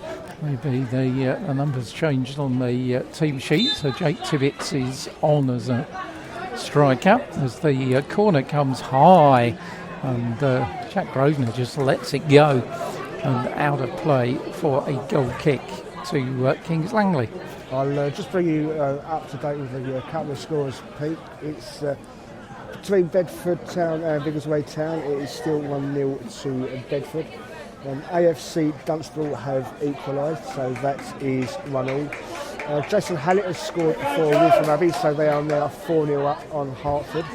And there's been 2 quick goals at Brick Lane, 2 goals in 3 minutes, and Hadley are now 3-2 up. Yeah, not good there. Well, Hadley have been comeback kings as well, haven't they, after that game at Bedford when they scored 2 very late ones to win 3-2. So that's a blow to Welwyn Garden City's playoff hopes. Mark Weatherston and his team 3-2 down, having twice led in the game there at Brick Lane. Cirencester 9 action today, they're in 6th place. If Welwyn Garden City don't get points from Hadley, will remain there. But Cirencester have played 32. Welwyn Garden City after today will have only played 28. Isaac and Boise, haven't seen much of him second half. He's here this time, but runs into David Soter, who once more does the defendable job. Gets a good round of applause. Joe Dearman's ball forward, rather caught John Clements on his heels, and I think it's going to be Richard Ennin who's going to be introduced. Who's getting the last-minute instructions from Kevin Coon. I think it could be Joe Dearman that goes off. Paul Halsey will be conscious of the fact that Ware at a game on Saturday, of course, wants to keep his squad fresh. And as the ball goes out of play again, and gentleman in front of me I was talking to before actually was that was Lewis Smith's dad who was sitting there. And nice gentleman, we were chatting before the game, and he's obviously seen enough from Kings Langley. Yeah, it seems so, doesn't it? I think he's gone to, gone to the bar to drown his sorrows, I reckon. I think anybody that has been watching from a Kings Langley perspective will share his frustrations. I don't know if Bradley Walsh is in the audience today, but certainly Ware have been the chasers as Theo Afori comes forward. A bit quieter in this second half. He's robbed of the ball by Collier. So change is about to be made. Richard Ennin is about to come on for Ware. And Kevin Goon's about to put the board up to tell us who is going to come off. And it is going to be Joe Dearman who comes off. Joe gets a big round of applause. Very popular character here. 51st appearance in a Ware shirt for Joe Dearman. Celebrated his 50th on Saturday with a goal. And done his usual dependable job. And we will replace the straight replacement. Richard Ennin will slot in wide on the left-hand side. Steph Giorgio will take the throw-in for Ware. Far side of the field. The lead here by 2-0. Goal scored by Theo Afori and a John Clements penalty in the first half of the game. They have bossed almost from the kick-off. Giorgio down the line. John Clements heads it on, out by Johnson as far as Mitch Hahn, who tries to find Richard Ennin. Echo Coker's ball in the end will find Richard Ennin, who is pops it back into the Ware half for David Sota, who will bring in Fred Burbage. Big kick from Fred. Theo Ofori was offside on that far side of the field, and the ball will run out for a throw-in to Kings Langley. 25 minutes, second half gone here. And we're comfortably in front by 2-0. Had it not been for Gabriel Ortelli, then that could have been much further in front. But 2 goals will do. Those 2 goals, of course, useful for the goal difference. It's edging towards double figures now. Goal difference goes up to +9, and that could be pretty vital late on in the season as well. As Johnson picks the ball up midway inside the Kings Langley half. Chips it forward and looks for Tibbetts, and his ball inside the area goes down in the challenge. Tibbetts fires it in, well blocked by Steph Giorgio. Akamboise has a go, and it's in fact well saved. It was Clark's shot, and well saved by Fred Burbage. Yeah. First time Ware have been worried all game. Yeah, it was a good save there from Fred, good reaction, and that was a good run from Anthony Ball. He just dashed between those 2 defenders, got the ball in, and that was a very good chance for Kings Langley. As Isaac Pedro goes down outside the box, free kick given by Theo Ofori.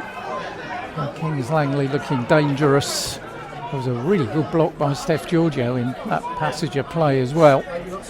And clean sheets mean a lot for this Ware team. They'll be disappointed if they don't get another one here. This free kick is going to be taken by Lewis Smith. Maybe Kings Langley believe they might be able to, be unlikely fashion, get something out of this one. Lewis Smith's kick chips it forward up in the air by Alex Warman, and Fred Burbage will collect it fairly comfortably inside his 6-yard box and just take his time in clearing his lines, and then he just bowls it out. David Sota, who's got loads of room in front of him. That room is now closed down by Akamboise, but he does find John Clements.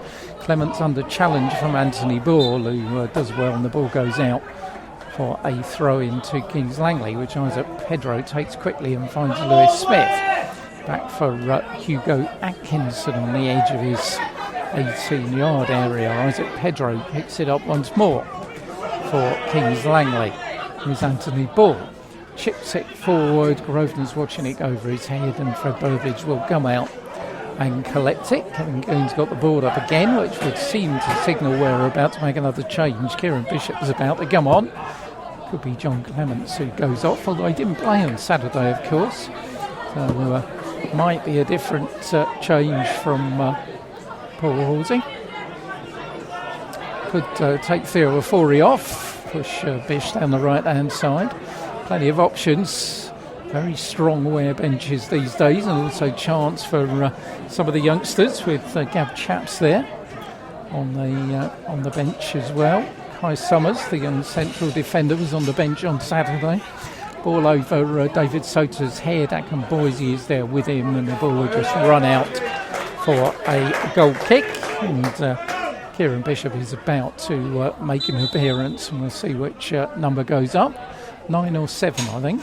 Pick one of those 2, and it's actually going to be John Clements who's going to come off, and Kieran Bishop will come on. And so very much experienced centre forward. John Clements gets a big round of applause from an appreciative home crowd.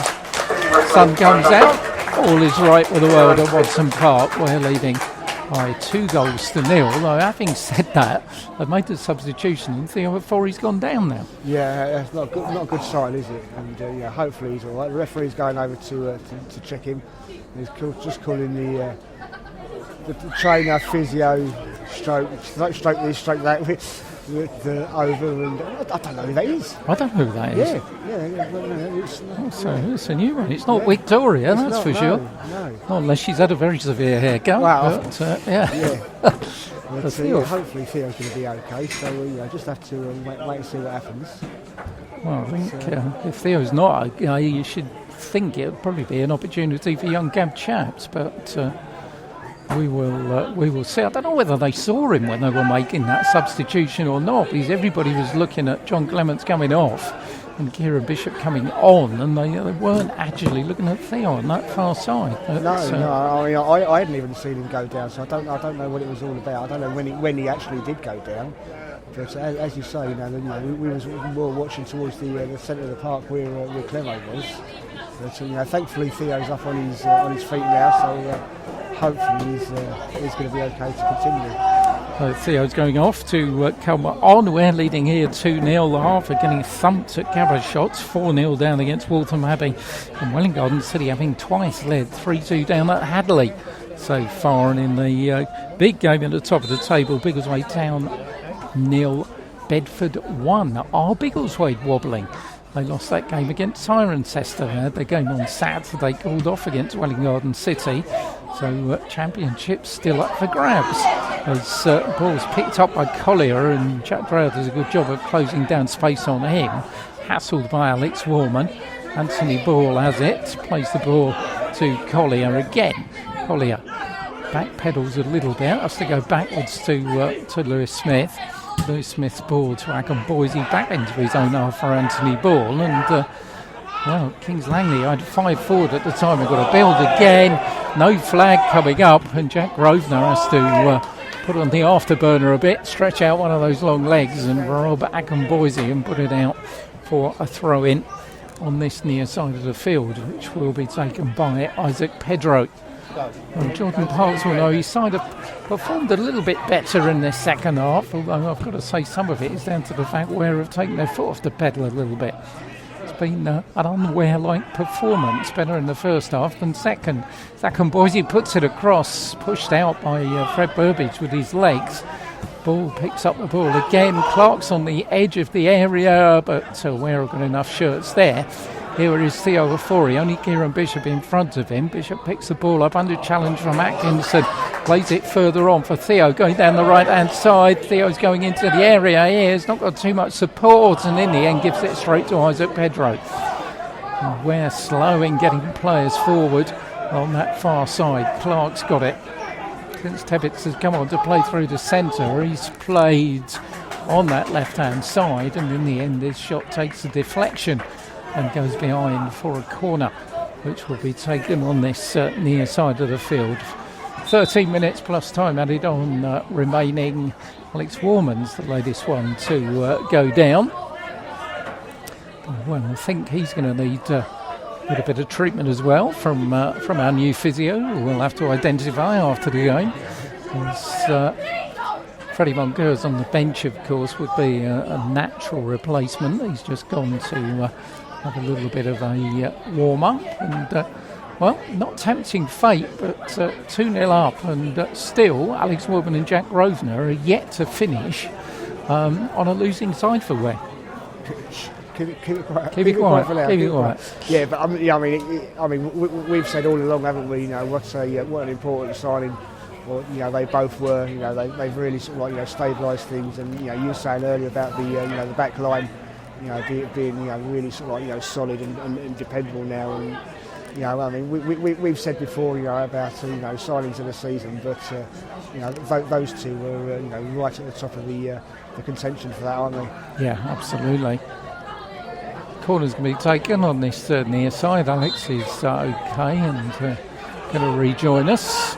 Taking short to Lewis Smith, plays it to Clark, who's going to fire in the shot, and it bounces off of David Soter for Jack Grosvenor.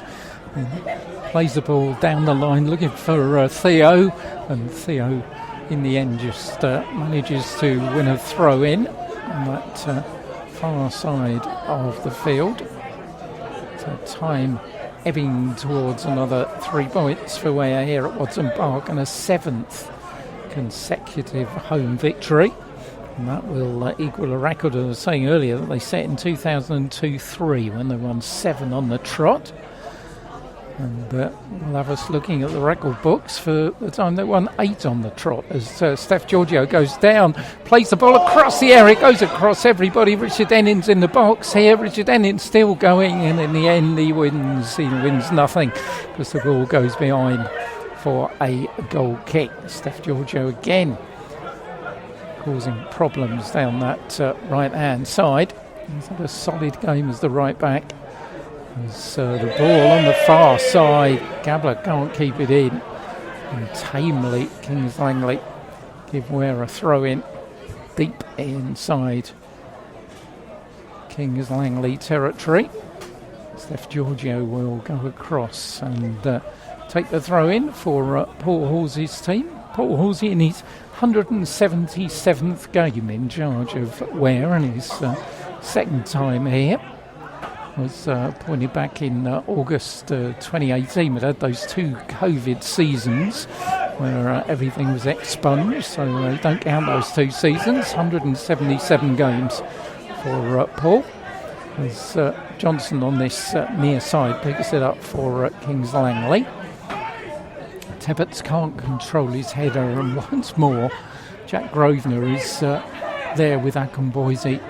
Back ball for David Sota. Mitch Hahn will head it forward. Isaac Pedro will get it inside the centre circle. Bring in Clark, who's a little bit livelier since he got on that left-hand side. Forward for Collier. Echo Coker, who's had another very good game at the back, manages to divert his progress. Theo Four is there with Gabler. Gabler tries to get round 2 Ware players, and in the end it's Mitch Hahn who robs him. Kieran Bishop holds the ball up, and Theo Four is on that right hand side again, tries to go round Isaac Pedro but loses out, and Lewis Smith will put it forward for Clark on that far side. Does well to keep the ball in. Steph Giorgio gets another foot in, and in the end the ball goes out of play for a throw-in to Ware. 9 minutes to go before the end there at Watson Park on 90 Minutes Live in association with Easy Shelf Direct. And as I was saying a little bit earlier, these 2 teams have been a bit lively in the last 10 minutes of games. 18 scored for Kings Langley, 17 for Ware. That's the best 2 in the division. Another substitution about to be made for the visitors. It's Tammy Akinboise who's going to come off, and it's the number 15 Evan Napier, who is going to come on. Another teenager, 18-year-old midfield player. Having said that, also Jake Tebbets, who came on, is an 18-year-old. And you look at those 2 and they look like they were in about 3 classes apart at school, don't they? They do a little bit, yeah. It's one of those things where they do look a few years apart. Kieran Bishop's flicked header goes straight into the arms of the keeper, Ortelli. Ortelli ball forward for Lou Smith. He's got to say, he's worked as hard as anybody, who thumps the ball forward this time, and Fred Burbage will collect it quite comfortably. No signs of Ware making another change. There is one score update that I can bring you, Pete. It's now 5-0 to Waltham Abbey. Jason Hallett hat-trick. Ouch. And 2 more ouches as well. So Hertford's poor run continues, which is a real shame. They've had a good season, and shame it would end like that. Theo Forey's looking to lob the goalkeeper, and lands it on the roof of the net.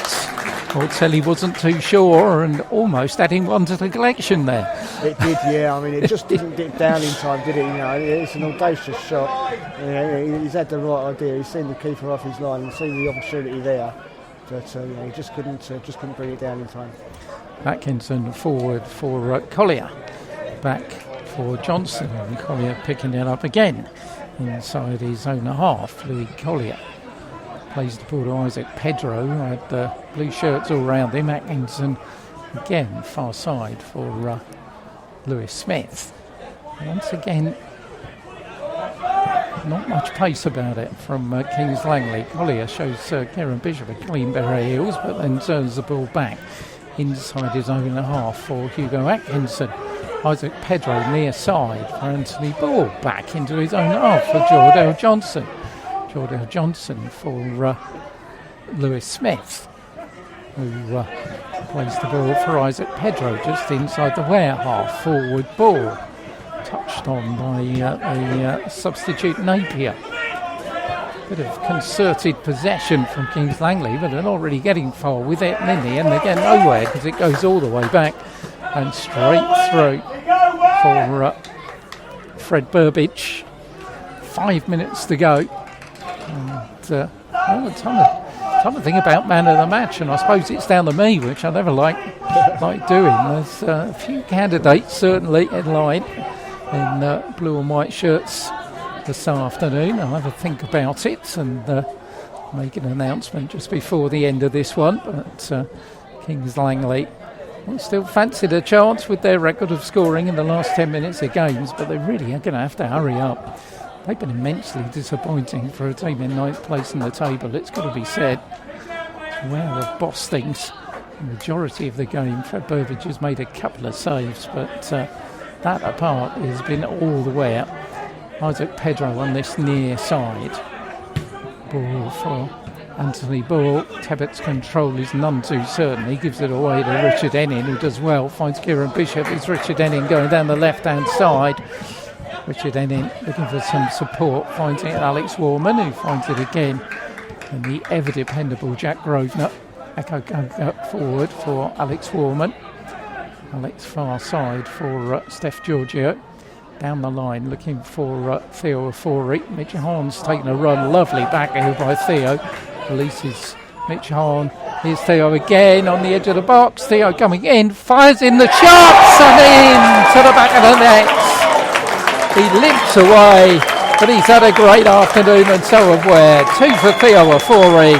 Job done. 3 points for Ware with 4 minutes to go. Yeah, it was a great goal from Theo, wasn't it? I think he's just dummied the defender as he's running towards him on the right hand side of that box, and as he's got sort of like getting towards the goalkeeper, ready for his shot. I think the keeper expected him to put a bit of pace on it, but he's literally just placed it into the bottom left hand corner of the goal, and weren't a lot of pace on it at all really. But I think it was a mixture of that and the placement of the shot that put it past the keeper and into the net for 3-0. Super stuff from the number 7, Ware 3, Kings Langley 0. It's everything they've deserved on a sunlit afternoon at Watson Park. Well, I've got to say that the man of the match, I think, has just been made up. Jack Grosvenor and Echo Goga have been excellent at the back, both in the running. David Tota has been solid as a rock, and Steph Giorgio, particularly with those runs down the right in the first half, all had very, very good games for Ware. But our 90 Minutes Live in association with the Easy Shelf man of the match, and the easy choice after that second goal to Theo Ofori. Well, yeah, great news, Theo. Congratulations to him, and I'm sure he'll. I'll say wear it with pride. Not that he gets any award for anything, but it's the recognition that he'll be proud of himself for a performance like that. Oh, fair play to the players they've interviewed. They've all said thank you very much when we've given them man of the match, and Theo today he's that man of the match, and he's always followed 90 Minutes Live. He's always retweeting stuff and following us, certainly, particularly on Instagram. So thanks to him for that. He did that even when he left, didn't he? Yeah, he's great support. Always been there. So it's another substitution about to come on. A nice one to see. Young Gab Chaps gets a little bit of a run out. It's going to be Theo who's going to come off in 2 minutes to go. And one of Ware's youth production line, who matches his age with his shirt number 17, Gab Chaps, will come on. Theo's going to get a massive round of applause from the Ware crowd, and why not? He claps the crowd clap him, started it all off with a goal after 13 minutes, scored his second with 3 minutes to go, and played a real part, and led to the substitution of Sean Keane at half-time as well, because he'd given him an absolutely torrid time. So Gab Chaps is going to go through the middle, and Kieran Bishop's going to pull out to the right-hand side for the remainder of the game. Will be a bit added on, probably 3 or 4. Isaac Pedro, and Ware's goal difference, by the way, that could be a significant goal with goal difference as well. Goal difference gone in the double figures at plus 10. And it's the best goal difference outside Biggleswade, Town, Bedford and Cirencester amongst the teams challenging for a playoff place. So and that could be important when the final placings are decided, where we'll very much hope to be in that top 5 now. An Easter double has helped them along, and I don't think I'm doing too much. I'm not prejudging things too much when I'm going to start writing it into my league table. But they will have played 32, got 55 points and a goal difference of plus 10, or possibly even more, we don't know, towards the end of this one. What it does mean, though, is that they will have pulled clear of the chasing pack, who are trying to get into those playoff, because Cirencester now will be 8 points adrift, having played the same number of games. And that's going to be a big task for them to get back in. David Sota's gone down now, as far as Ware are concerned. Hopefully he will be okay, and hopefully it is just cramp. But always a concern. I mean, playing... It's, Premiership footballers find it hard playing two games, one on a Saturday, one on a Monday, and these guys are at work during the week as well. Yeah, that's it, exactly. I mean, you've got to consider that as well, haven't you? They've got their football, training, on a Thursday night here as well, and it's. Obviously, they get rewards for it. They're paid them. Not sort of like saying they're paid handsomely sort of thing, but it's a life that they've sort of like got to they've got to stay committed to as well. They've got to keep themselves fit, and as you say, they've got to earn a living as well. So it's hard work. Another super bit of defending by Akko Coker, who sent grab chaps going down that right hand side. But, Johnson will sort that out for Kings Langley. Gets the ball back just outside his 18-yard box, finds Atkinson, and they were walking football at 2-0, and I think they're already on the bus back to the other side of Hertfordshire at 3-0. As we enter time added on for stoppages. In fact, we've played a minute and a half of it already as Gab Chaps wins the ball. Brings in Mitch Hahn, who looks for Kieran Bishop on that far side. Kieran plays the ball to Jack Dreyer. Perhaps Ware fancy a fourth here. Jack's ball looking to search out Richard Ennin near side of the field. Good challenge by Anthony Ball. The ball goes behind for a goal kick to Ware. We'll be talking about Wolsey after this one, and we'll have a 90 minutes post-match will pop up on social media, unusually for a Tuesday tomorrow. And hopefully having a little bit of a word with Theo Ofori, our man of the match as well. As Atkinson on the far side brings in Clark. Clark looking to move inside Steph Giorgio, who's stuck to him like glue, but Clark manages to avoid those, but Gab Chaps gets another good challenge in as the ball breaks to Lewis Smith. Long ball forward. Fred Burbage will come out, one bounce, and shepherd it back into his 6-yard box, and it wouldn't be Ware without Fred giving us a dying swan in the final minutes of the match, would it? Absolutely. we know Fred for that, and to be fair to him, he did get up pretty quickly, so yeah, he's done his bit. A couple of decent saves again. I was saying in the first half, I don't think there are many better keepers in this division than Fred Burbage. No, I'd agree with that. And obviously, Paul knows a good keeper when he sees one. He's always had a good keeper here, hasn't he? That's really, he's really sort of specialised. As Alex Warman finds Mitch Hahn on the halfway line. Alex ships it forward. Kieran Bishop's got a chance here down the right-hand side. Kieran Bishop drives it across the area, out by Ball to the edge where Alex Warman's got it. Turning away from Isaac Pedro. Jack Dreyer then gives it away to Anthony Ball. Long ball forward. Jack Grosvenor's there. And the ball will bounce for Gab Chaps, who gets himself involved again. Kieran Bishop picks it up, tries the shot, bounces it off of Atkinson, and as time runs out, we're going to get a corner. Far side of the field. 4 minutes played over the top by our referee, Josh Evans. And corner on that far side will be taken, I think, by Mitch Hahn, or will it by Kieran Bishop? Surely not going to try and keep the ball by the corner flag for the 3-0 comfortable advantage which It's been a good day for them. 3 today, 3 on Saturday against Tame as well, 4 in the game before that against Bedford. And Gareth Bishop is going to keep it down by the corner flag. Well, maybe he was just trying his workout, whether his workout at the gym did the business, as Mitch Hahn has the ball down there by that flag again, goes into the challenge with Atkinson, and in the end it's going to be a goal kick to Kings Langley, which Ortelli will take. Brings in Johnson, who finds Anthony Ball. The referee not looking at his watch at the moment.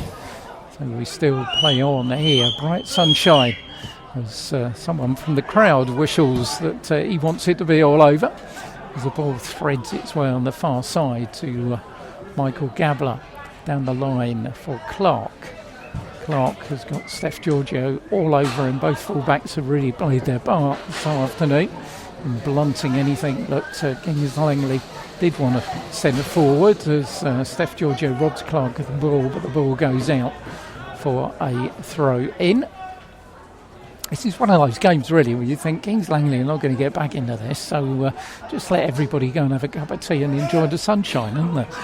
That's it, yeah. I mean, if there's a minute, minute and a half or whatever left, and as you say, there's not going to be three goals for Kings Langley. But I mean, the thing is, you've got to consider if there's that time left, there could be time for Ware to score one goal, and that one goal could be, with the goal difference, could make a difference. If it happens 2 or 3 times over a season, you never know. Absolutely, because of the challenges above, and the top 2, Cirencester got the best goal difference at plus 15. Ware are now on the plus 10. Not to prejudge the issue, because we shouldn't have done when they went to Kidlington. Well, they got Kidlington coming here on Saturday, and they would hope to improve their goal difference in that one, as Mitch Hahn picks the ball up inside the centre circle. Back to Echo. Go, that's it. Round of applause, and the home fans can go home and enjoy what remains of the sunshine on Easter Monday. They'll be happy. It's an Easter double for Ware. 3-1 at Tame on Saturday. 3-0 here against Kings Langley. All started off after 13 minutes by Theo Afori.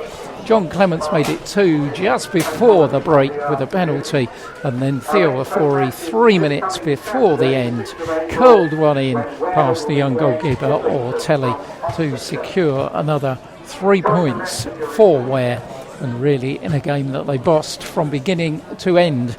That playoff push has continued to pick up momentum. Ware put 7 home wins on the trot together for the first time since 2002. And who says they won't continue that run going? They've got 2 more home games to face here against Kidlington and a real blockbuster against AFC Dunstable before we hope they will go into the playoffs, and who knows, even challenge for the championship, depending what's happening further up the table. 32 played, 55 points, plus 10 goal difference for Ware. Can tell you, of course, the scores that were. Simon's now looking at them. Waltham Abbey were 5 up against Hertford with a Jason Nahlet hat-trick. Hadley had come back twice to lead Welling Garden City 3-2. Bedford were 1 up in the big one at the top between Biggleswade Town and Bedford. AFC Dunstable had come from behind to be 1-1 with Kempston. Kidlington were 2-1 down to North Lee in the Oxfordshire derby, and Aylesbury and Tame was 1-1.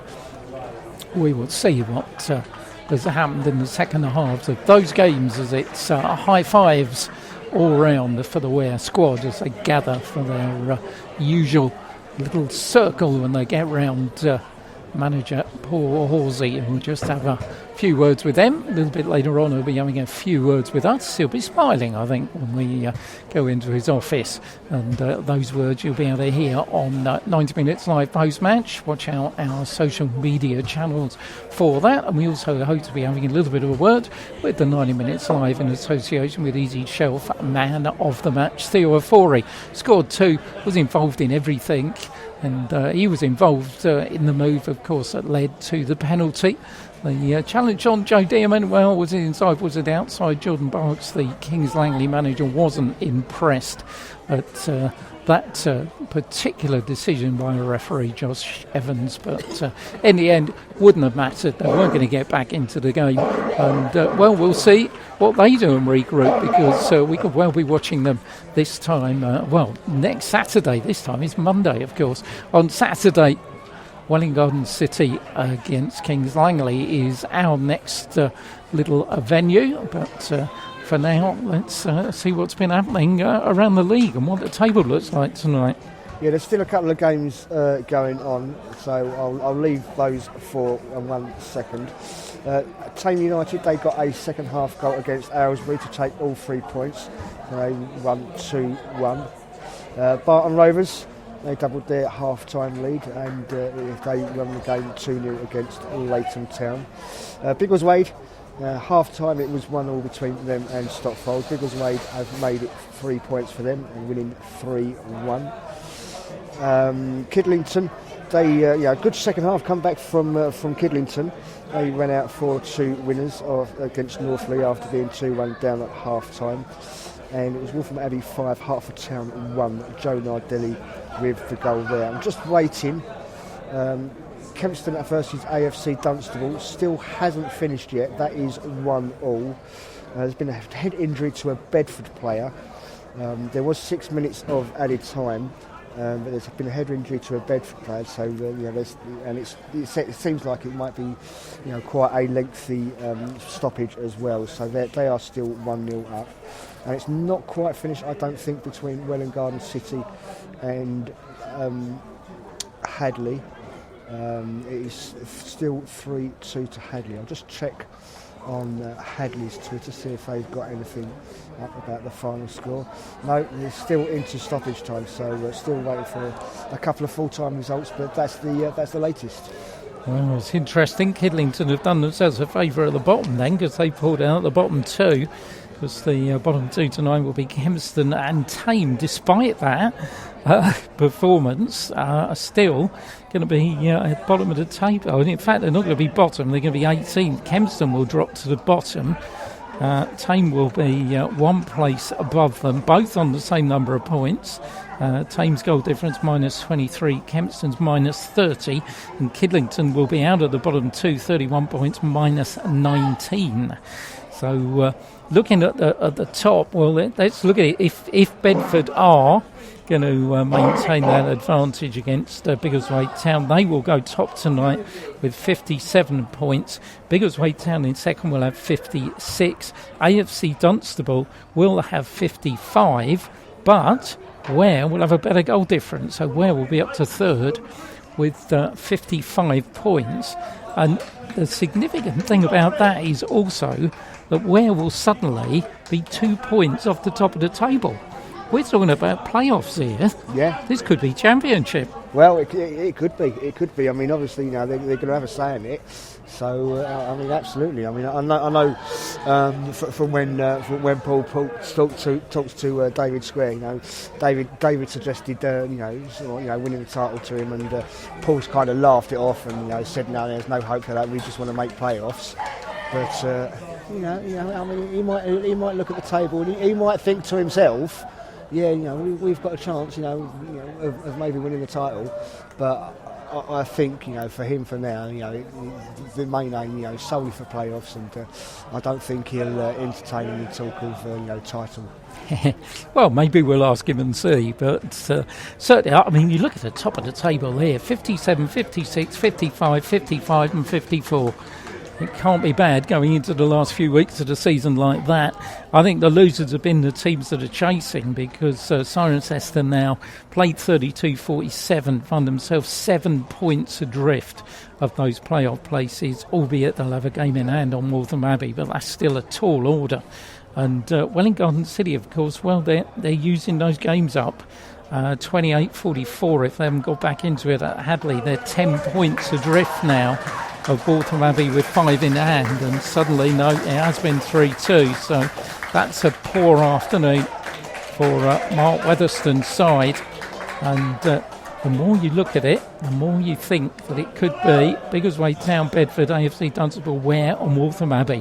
One of those is going to be champions, and the other 4 are going to go into the playoffs. Yeah. I mean, it's looking more and more definite now, isn't it? I know we've said before that there's so many teams still in contention, but it's definitely looking more definite as you say with that gap opening up. And I can say it's still not finished between Bedford and Biggleswade, or Bedford Town and Biggleswade Town. It looks like it was Carl Mensah that suffered the head injury.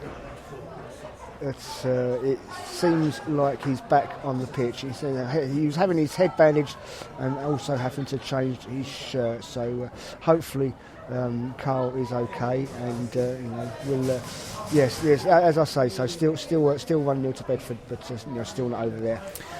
Well, there we have it. It's been a good Easter weekend as far as we're concerned. Finally finished there 1-0, so I can give it a top of the table. Bedford top tonight, played 32-57. Biggleswade Town second, played 30-56. Ware third, played 55-32. AFC Dunstable 55 from 32 as well in fourth, and the inferior goal difference. Waltham Abbey make up the playoff places, played 33-54. It is all to play for as we go into the final weeks of the season. Disappointment for Hertford, thumped at Waltham Abbey 5-1, and Welwyn Garden City twice in front but lose 3-2 at Hadley. We'll be watching Welwyn Garden City next week when Kings Langley are the visitors to the Bexhurst. Hopefully the weather will stay good and Welwyn Garden City will have had another game under their belt against Barton Rovers at home on Thursday by then. Wherever you've been listening to us over the Easter weekend, thanks for your company. And if you're a Kings Langley fan, you can hear us again. You can have the joy of hearing us again next Saturday. But good luck to your team, apart from next Saturday, of course. Ware march on, third in the table, 2 points from the top. It's been a good afternoon here. Sun's just gone in a little bit, but enjoy what remains of your Easter. Thanks for joining us here on 90 Minutes Live in association with Easy Shelf, and leave you with a full-time score from a happy Watson Park, where it ended Ware 3, Kings Langley 0. Commentaries from 90 Minutes Live are protected by a Creative Commons licence. Any unauthorised reproduction for commercial gain is strictly prohibited.